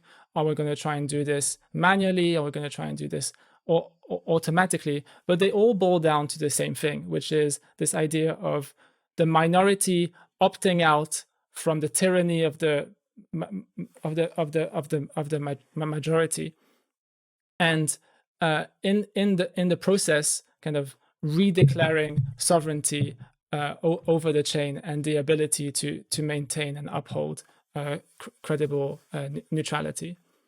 Now, one of the things that is expensive about forking is that it involves the social layer, and this is something that can be messy, it can be slow, it can be very human intensive, it can be contentious, and so we want to try and come up with protocols both in code and in the social layer that will just streamline everything to the maximum extent. And so one of the one of the high-level ideas here is that we can have code that automatically creates a fork. You can think of it as like a template or a seedling. It's like a fork which has detected censorship and which has started the process of secession, basically of and independence. But there are like technical limitations as to what you can do with full automations. So the first caveat is that in order to even be able to detect censorship, you need to be online. And so if you go offline and then censorship happens, and this forking process happens, and you come back online after the fact, then you won't know which chain is legitimate and which chain has been censoring, because the process of detecting censorship requires you to be online. Another big caveat is related to light clients. So the light clients often won't be online. They will be wallets that will only come online when they're being used. And so they can't even observe the mempool, right? Because the detection of censorship happens by observing the mempool. You have a transaction which is pending in the mempool. It's not being included, therefore it's being censored. But you need to be observing the mempool to make this observation. And it's even worse for smart contract-like clients. So these are like clients that are embedded within a blockchain in order to build bridges between chains. And these like clients fundamentally cannot observe the mempool. And so this is where the social layer needs to come in and patch up or strengthen this fork template into the real enshrined version of reality. Like there's a couple other caveats to this automatic forking. One is this idea that in order to come to consensus on censorship, there shouldn't be abnormally high peer-to-peer networking latency. If the internet is a massive mess and people are not receiving packets properly, or things are being delayed or controlled by an attacker, then there could be some noise there at the networking level, which needs to be smoothed out and patched up at the social layer. And then another kind of caveat is that around this idea of automatic forking is that sometimes censorship could be accidental. It could be a client bug which is fixed a few hours or a few days later. And this idea of automatic forking can't really discern intent. Is this real malicious intent, or is this like an innocuous client bug which is being fixed? And so, just to recap, the strategy that is available to us is for full nodes that are online and observing the mempool to do several things. One, detect censorship, and then two, identify some sort of non-censoring minority chain, and then three, kind of automatically fork off and punish the censors. And all of these things can be done fully in a fully automated way, except that the full nodes are not sufficient. We also want all the light clients and all the social layer to be following through this automatic fork. So Justin, I think it's probably news. It's actually news to me. I never thought about the possibility of an automatic fork actually being triggered. But I want to even go back to like automated or manual aside. What a recovery like this would look like. What a social fork would look like. So essentially, we would have in that world where we have some nasty censorship going on. There would be a new Ethereum that would fork from that. And that would be, maybe the community would brand that as Ethereum, like the original Ethereum. This is what Ethereum is: censorship resistance in the social contract. And then there would be another branch, another fork that would continue on as the censored version of Ethereum. And essentially all of the actors in the Ethereum ecosystem, whether you're an ETH holder, whether you're just a user of the network, whether you have an asset like USDC that you're issuing, whether you are a smart contract developer, an app, ecosystem provider, MetaMask, everyone would have to make a decision in terms of which of those two forks to support or both. And ultimately, what would happen is kind of the market would decide and the community would decide, as we have in past forks with Ethereum and with Bitcoin. So Bitcoin, of course, went through a big fork of big block size debate. And what was left from that was Bitcoin and then Bitcoin Cash and a whole bunch of the 12 dwarves there of other Bitcoins. And of course, we know that Bitcoin won because we can see it in terms of market cap. Then we had Ethereum and Ethereum Classic, and we could sort of see which fork sort of won, at least the mind share and the market. And so we'd go through another episode of this, and everyone would have to choose the censored version of Ethereum or the original version of Ethereum that was uncensorable. Let me ask you, what makes you confident or hopeful that people will actually choose the uncensorable version of Ethereum?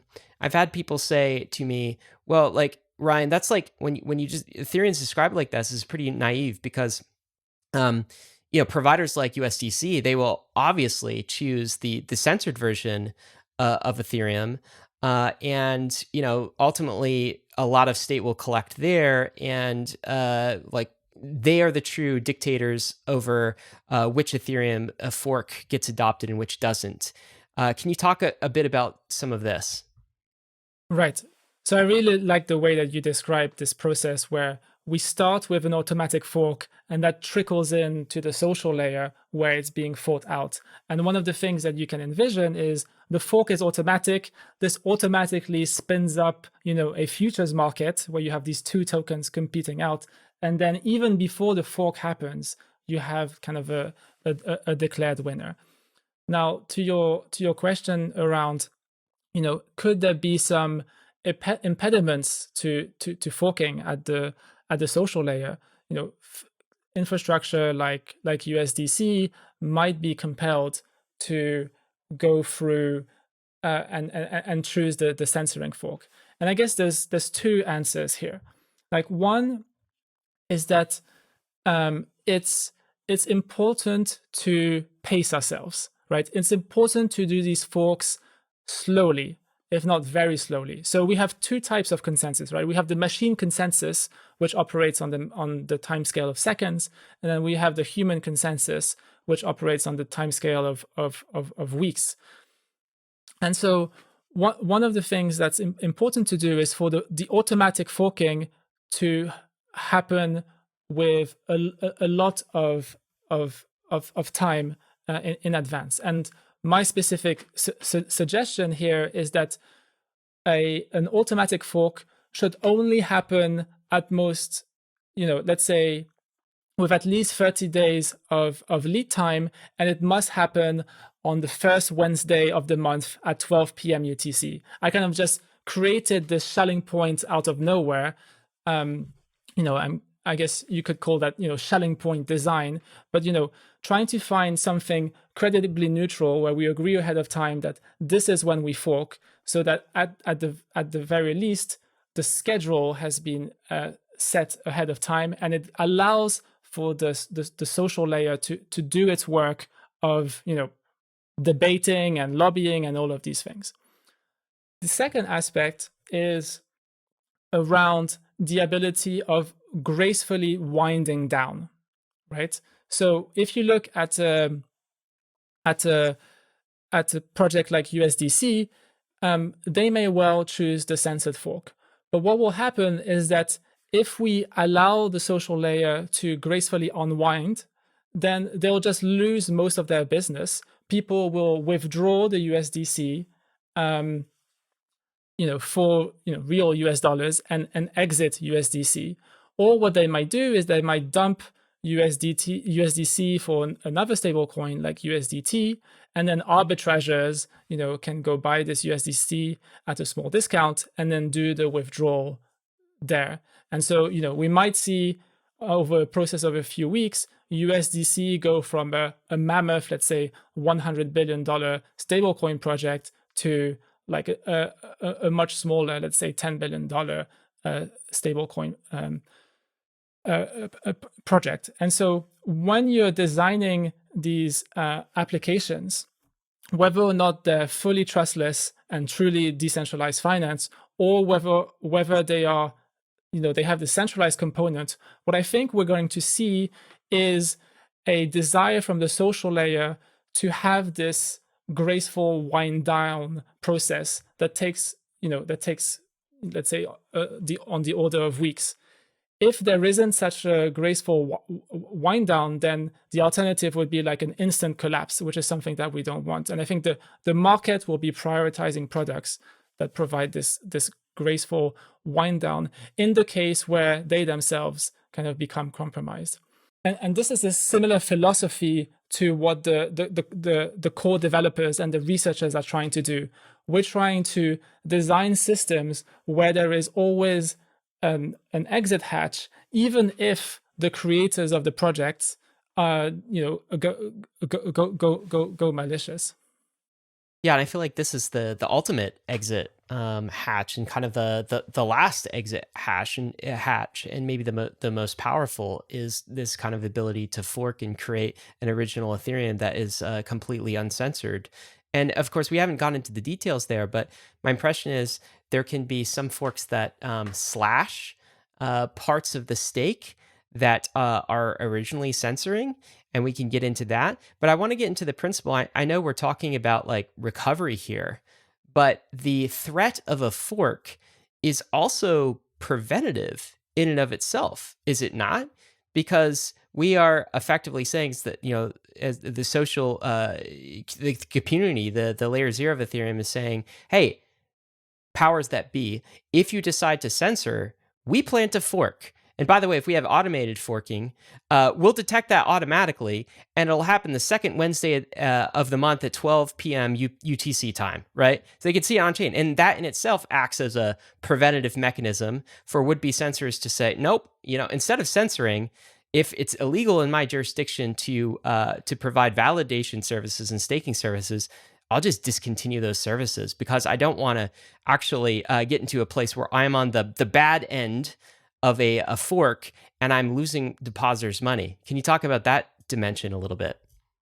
Yeah, you said it very well, where basically education and infrastructure that we can put forward out there acts as a deterrent, because now, participants in this crypto economic game can be more rational. And it turns out that the equilibrium is for the chain to not be censored. Anytime you have a chain which is censored, that puts the attacker in a precarious position, because they can be forked off and they can be penalized. One of the things we haven't talked about is the penalization, but basically what we have at our disposal is the ability to completely wipe off the stake of the attacker. And so the mere fact that this infrastructure exists, kind of from a rational standpoint, should prevent the attack from ever happening. This is very similar, by the way, to optimistic rollups, right? With optimistic rollups, engineers have spent countless hours to design this fraud-proof game, where if there ever is fraud, then someone can, provably show to the optimistic rollup that there has been fraud, and then revert and correct the state. But if you do commit fraud on an optimistic rollup, you get financially penalized. And so the equilibrium from a crypto economic game perspective is that the fraud never happens.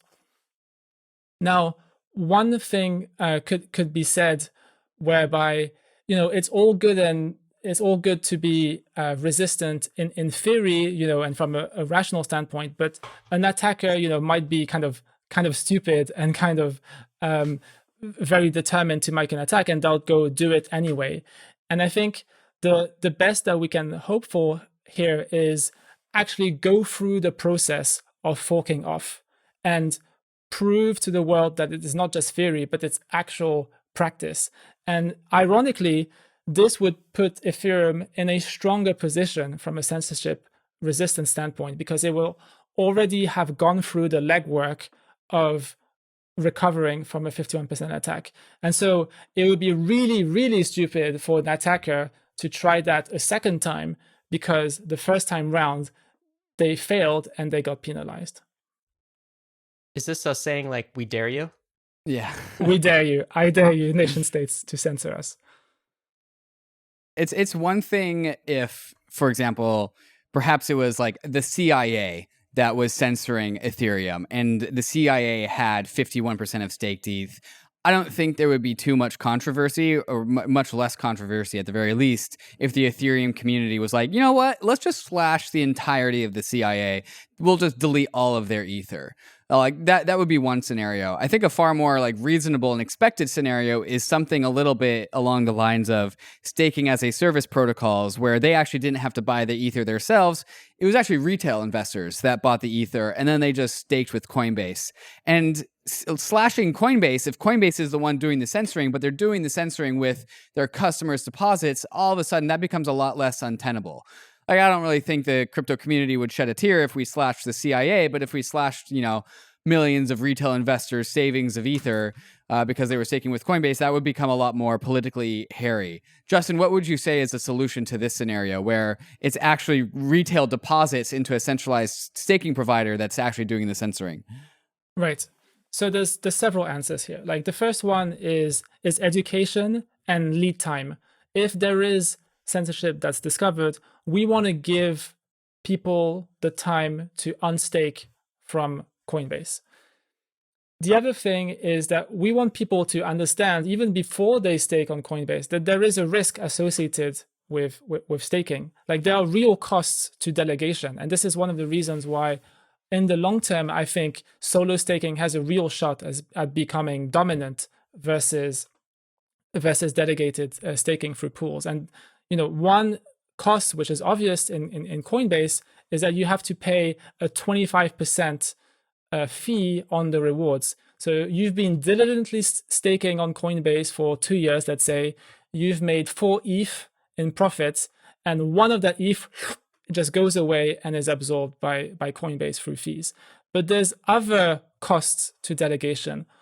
One is this idea of insider risk, where not your keys, not your attestations, which means that an insider within Coinbase who has access to the staking keys, which by the way are hotkeys, they're not in cold storage, they can basically have perform a ransom attack where they can say, hey, Coinbase customers, we are going to slash you unless you pay up a ransom. And the game theory is basically for the victim of the ransom to pay up the ransom. And that's kind of a cost which is not visible, but it's there. And then another cost to delegation which is not visible is this outsider risk, where basically the community, the social layer outside of consensus might declare consensus to be a bad actor and then penalize. So when we penalize, we actually have a certain amount of power at our disposal. So one thing that we can do is, and is like the most straightforward, is to do a soft fork. And the idea of a soft fork is whereby the minority chain ignores the attestations of the attacker and leads to the attacker leaking out, basically accumulating so-called inactivity penalties. And the best move for the attacker is to basically exit from the staking duties, go through the exit queue, and then recover and withdraw their ETH. But if we're going to force through 51% of the stake to go through the exit queue is going to last quite a long time, like several months. And during these several months, there's going to be some inactivity penalties that are accumulated. And that might make up, let's say, a fairly small penalty, on the order of 1 or 2%. So that I think is something which is acceptable from the social layer for Coinbase customers to be suffering 1 or 2% for, putting their stake in the custodian, which ended up censoring. Now, there are like stronger options at our disposal, namely the option to do either a hard fork or a soft fork, which completely wipes out the stake of the attacker. And I think, going back to this idea of being maximally credibly neutral in our forking strategies, I think there's two forking strategies which stand out as being credibly neutral. The first one is you push attacking validators to the exit queue. Their ETH is kind of frozen effectively in the exit queue for a small amount of time, a few months, and they also incur this small penalty. And then if the attack happens a second time by the same attacker, then in that case, the next reasonable thing to do, which is credibly neutral, is to slash 100%. And then there you basically remove the ability to do an attack a third time. But in the process of doing this forced exit, like the customers of Coinbase are going to realize that something went really wrong, and it would be foolish of them to go ahead and restake with Coinbase, knowing that the second most natural thing to do is to slash everything. I want to make 2 points here. I mean, the first point is that this is only possible. This kind of like inactivity leak and complete slashing of the stake is only possible in proof of stake. Was not an avenue Ethereum had available to it in proof of work. It's not an avenue that Bitcoin has available to it, unless it, I guess, changes its core hashing algorithm and resets everyone from scratch, which is a lot different than this. And what we're seeing here is kind of a defined escalation path that the Ethereum community can start to distribute and educate people on, so that hopefully these risks start to get priced into the yield of a more centralized staking provider. Like, yes, it's good yield, but you have to take into account these centralization risks. The second point I want to make is we keep using Coinbase as an example, and I think that's maybe service to Coinbase that they've done a good job. They're the kind of the largest staking provider in the US, and one that's most, at least in the US, most connected to kind of retail. But there's also evidence that sort of the equilibrium that we talked about, the game theoretic equilibrium is playing out, because Coinbase is nowhere close to creating a censorship-only validation pool and staking pool. Indeed, I think Brian Armstrong publicly, it was in the last week or two, came out and said, if they were ever asked by authorities to not process, to censor some transactions at the block production validator level, they would rather discontinue their entire business than proceed in that censorship. So this is like the charitable explanation of that is Brian Armstrong's been in crypto. He has strong crypto values. And that's the reason why he's doing it, because he believes in the principles of decentralization. You want to take the cynical explanation. It's also that he realizes that censorship puts Coinbase down a path closer to mutually assured destruction, and he's trying to avoid that at all costs. So I just think all of these dynamics are very interesting, and this social slashing capability is incredibly powerful as a deterrence, as well as kind of a recovery method. Maybe you two have comments on that, and then David, I think you had a question. No, I think you summarized it very well. Like, there's some very interesting dynamics at play, but ultimately the heuristic is that the defender is in a position of power, and anytime the attacker comes in and censored, that's an unstable equilibrium, and they stand to be penalized.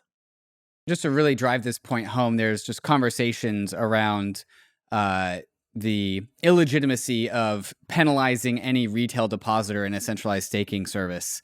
And like we take our property rights very, very seriously in this crypto world. It's one of these core pillars that I would say crypto stands on, is that property rights are the thing that you do not violate the most. Like, don't break property rights. That's what crypto stands on. Cryptography is meant to instantiate property rights. But I will make, and we've alluded to this, and I just want to make this super explicit. When you decide to stake your Ether on Ethereum, you are giving up some certain element of property rights and giving the Ethereum protocol control over your Ether. That is what it means to stake your Ether. You are staking your Ether that you will behave a certain way. If you want to behave in any particular way that you want to and have the strongest property rights possible, don't stake your Ether. Because then that means that if you're staking your Ether, you are committing to accepting slashing penalties or any sort of other penalties. And so if you are a retail depositor who's choosing to stake, you are taking on some sort of responsibility or some sort of risk that is super more powerful than your property rights. You are saying, like, I agree to the rules and laws of the Ethereum protocol beyond my rights to my own Ether, and whatever outcome happens as a result of me staking is what I agree to, and that's why we stake. And so this conflation of, oh, you can't slash Coinbase because those are retail depositors. Well, actually, the responsibility was on retail to choose their staking service provider correctly. And if their staking service provider is malicious, that is a responsibility that they are behooven to, and that was their choice. And so I'd like to just really drive that point home, is that when you choose to stake, you are actually giving up your property rights to the Ethereum protocol. And if you choose to stake with a centralized service provider, you are trusting that they are aligned with the Ethereum protocol, or else they will also be slashed. Justin, how do you feel about this? Yeah, no, that's exactly right. And there is this meme circulating, which I think is a valid one, that, you know, when you're staking, it's basically like the risk minimized interest rate. But there's a huge caveat here, which is it's only if you're solo staking with your own keys. Like as soon as you're delegating, you're forfeiting this risk minimization aspect. And so, you know, I think we really need to do a bigger focus on solo staking. And one of the good news here is that there's many improvements that are coming to solo staking. So and there's like about 10 of them. I'll just list a few things to be excited about. One is proposer builder separation. This basically removes the requirement for validators to be block building. It's just one less task that they have to do. MEV smoothing, how does that improve solo staking? It improves it because it removes the variance in MEV. What will happen with block building is that every once in a while you get really lucky and you get to build a block, and then you get an outside reward for this one single slot. And so that leads to like very spiky returns, and you want to smooth that out. MEV smoothing smooths the MEV, as the name suggests. Anti-slashing hardware. No more slashing, accidental or not. So right now, as a solo staker, the best infrastructure that we have is for you to have your staking key be a hotkey on your computer. But really what we want to be in a position of having the staking key be in a piece of hardware that does slashing protection on your behalf. Basically, this piece of hardware will track what messages have been signed in the past and make sure that you don't sign a message which accidentally slashes you. And maybe someone can, you know, write some code that will turn, for example, a Ledger hardware wallet into anti-slashing hardware for validators. Another thing is single slot finality. We're going to be in a position where making deposits and making withdrawals will be much, much faster thanks to single slot finality. And that will yet again improve the experience of being a solo validator.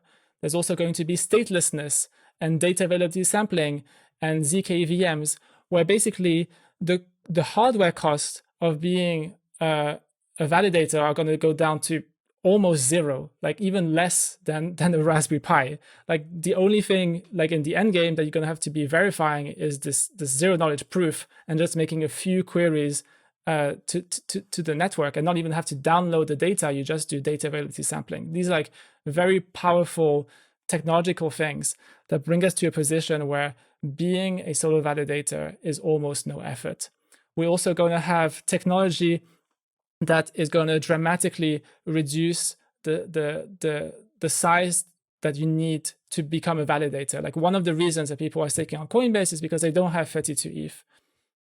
well, with technology like DVT and secret shared validators, and also like improvements to the protocol where we have these like potentially dynamic the deposit sizes and variable deposit sizes, that's going to improve the user experience for stakers.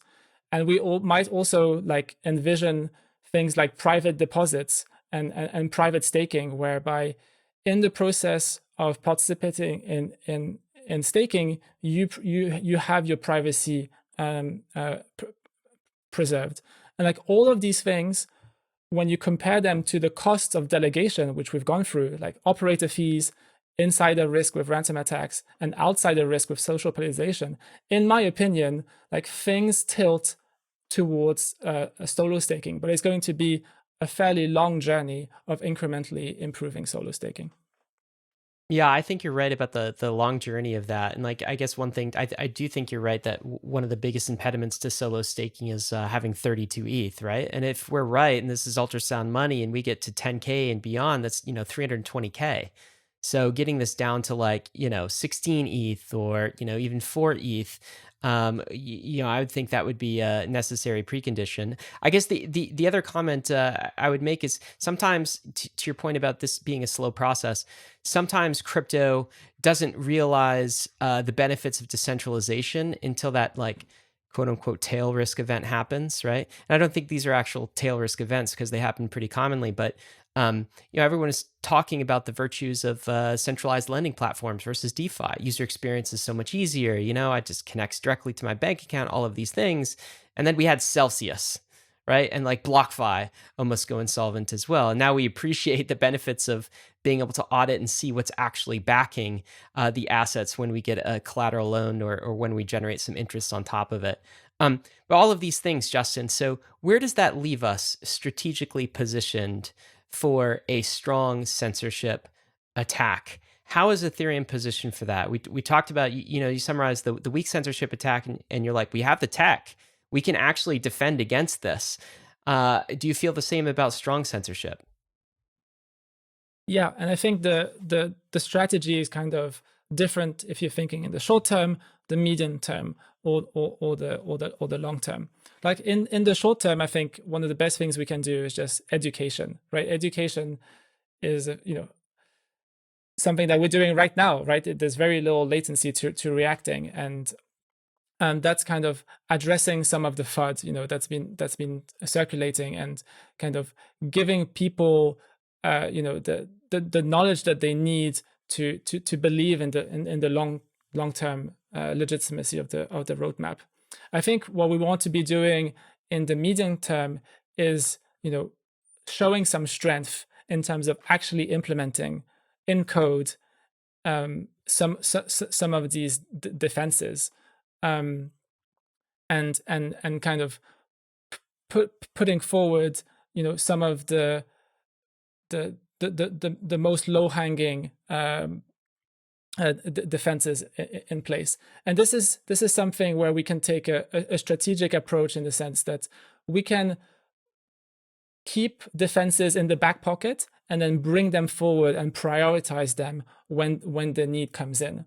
Like one of the dilemmas that we have within the research team is, do we prioritize features, things like sharding that kind of gives us all this scalability, or do we prioritize security?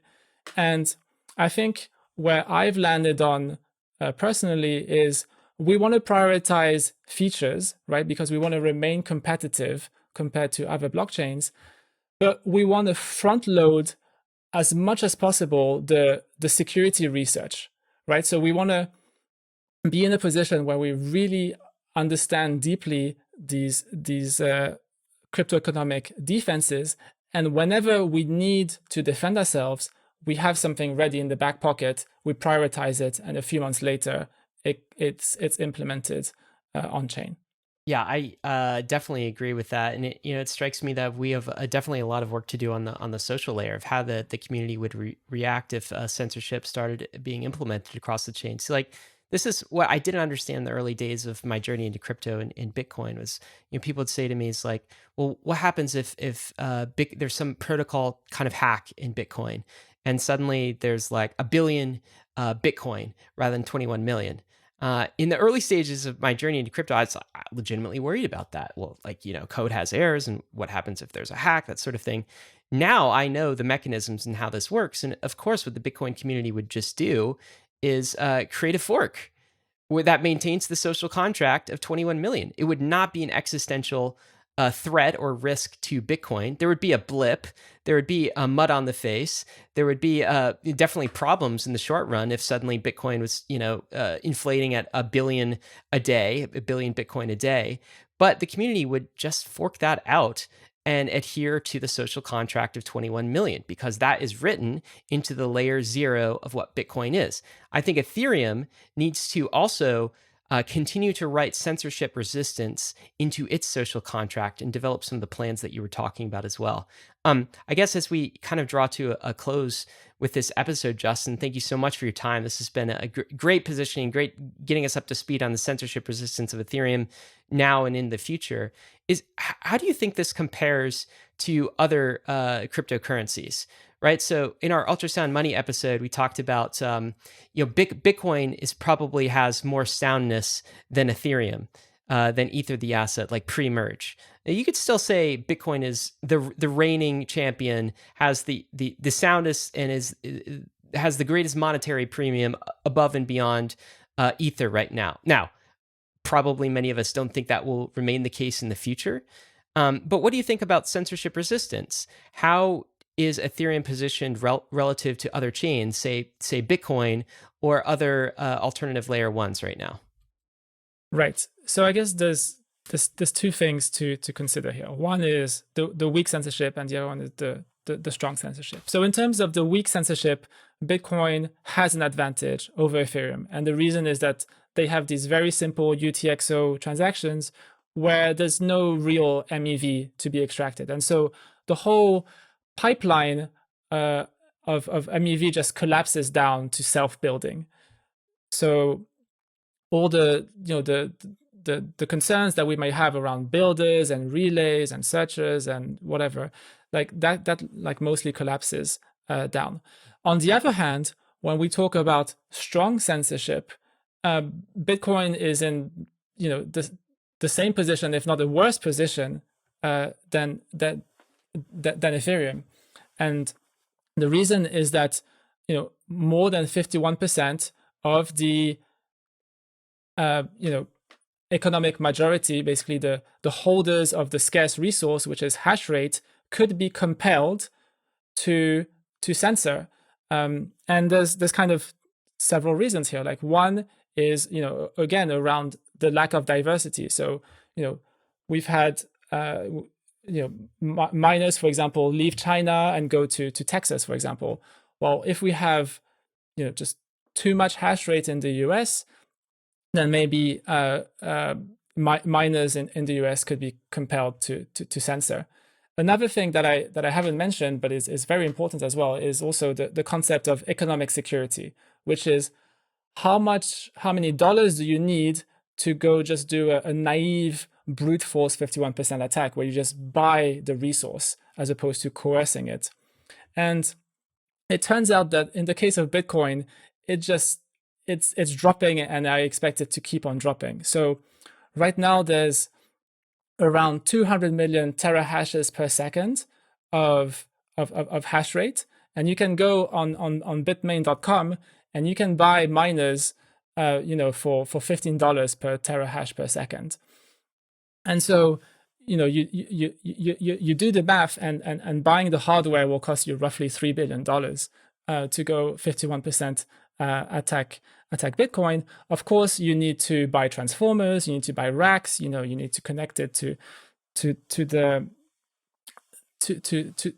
grid. And let's say very conservatively that you're doubling your costs. That brings you to $6 billion of economic security.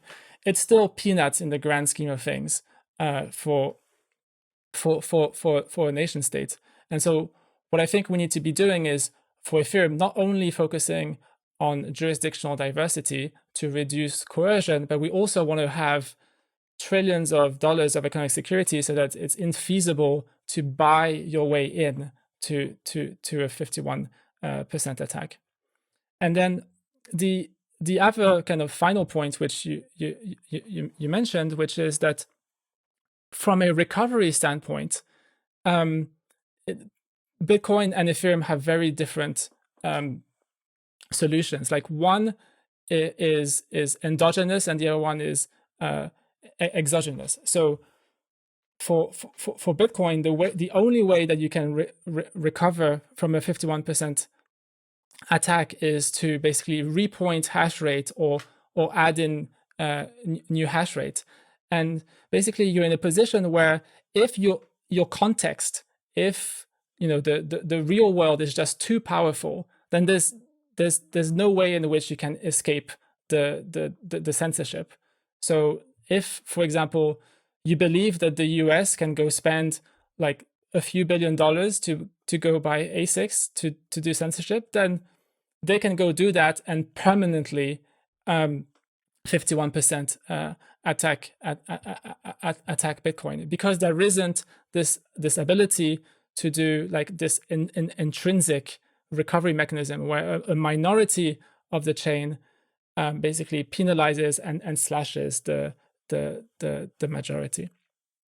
And so even if you have a bully which is extremely strong, we can still survive that and basically create our own minority bubble and preserve the sovereignty of this independent network state, which is Ethereum. Justin, thank you so much. Final question for you as we draw this to a close. What's your confidence that Ethereum will be censorship resistant then in 5 years to an acceptable degree? And then how about in 10? So if we're talking about weak censorship, then I think Ethereum in 5 to 10 years will be close to perfection. It will be futile to try and censor transactions because you just won't be successful. In terms of the strong censorship, I actually believe that today Ethereum is already extremely resistant to this strong censorship. I think we have inside us, almost implicitly, culturally, we kind of feel this. We're on the same wavelength that we do want to preserve censorship resistance. I think the next step is just making this more explicit, and kind of articulating this intuition that we all have, and going beyond that, not just articulating that in words, but also articulating that in code, which is something we could do. But I think if Ethereum were to be attacked before we have all these code defenses, we would be more than happy as a community to perform a manual recovery of a 51% attack. There you go, Bankless Nation. That's where we're going to end it today. Justin Drake, thank you so much for joining us and walking through the steps on what it's going to require to make an uncensorable Ethereum. Appreciate you. Thanks for having me. Action items for you, Bankless Nation. We're going to include a few. We're going to think hard about this and include a few links to you to get involved in the solo staking community.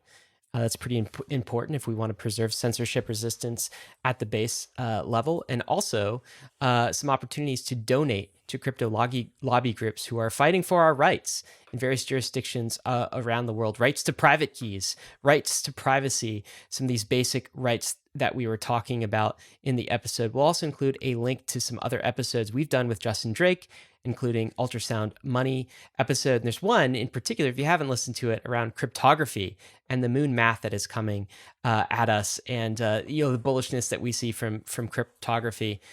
Justin, I'm about to close, and I usually give the risks and disclaimers at this section, but would you like to take them from me this time?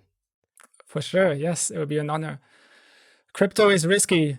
You could lose what you put in, including your stake, if you put it with a centralized custodian.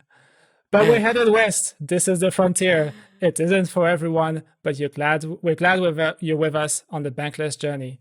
Thank you. Hey, we hope you enjoyed the video. If you did, head over to Bankless HQ right now to develop your crypto investing skills and learn how to free yourself from banks and gain your financial independence. We recommend joining our daily newsletter, podcast, and community as a Bankless Premium subscriber to get the most out of your Bankless experience. You'll get access to our market analysis, our alpha leaks, and exclusive content, and even the Bankless token for airdrops, raffles, and unlocks. If you're interested in crypto, the Bankless community is where you want to be. Click the link in the description to become a Bankless Premium subscriber today. Also, don't forget to subscribe to the channel for in-depth interviews with industry leaders, Ask Me Anythings, and weekly roll-ups where we summarize the week in crypto and other fantastic content. Thanks everyone for watching and being on the journey as we build out the Bankless Nation.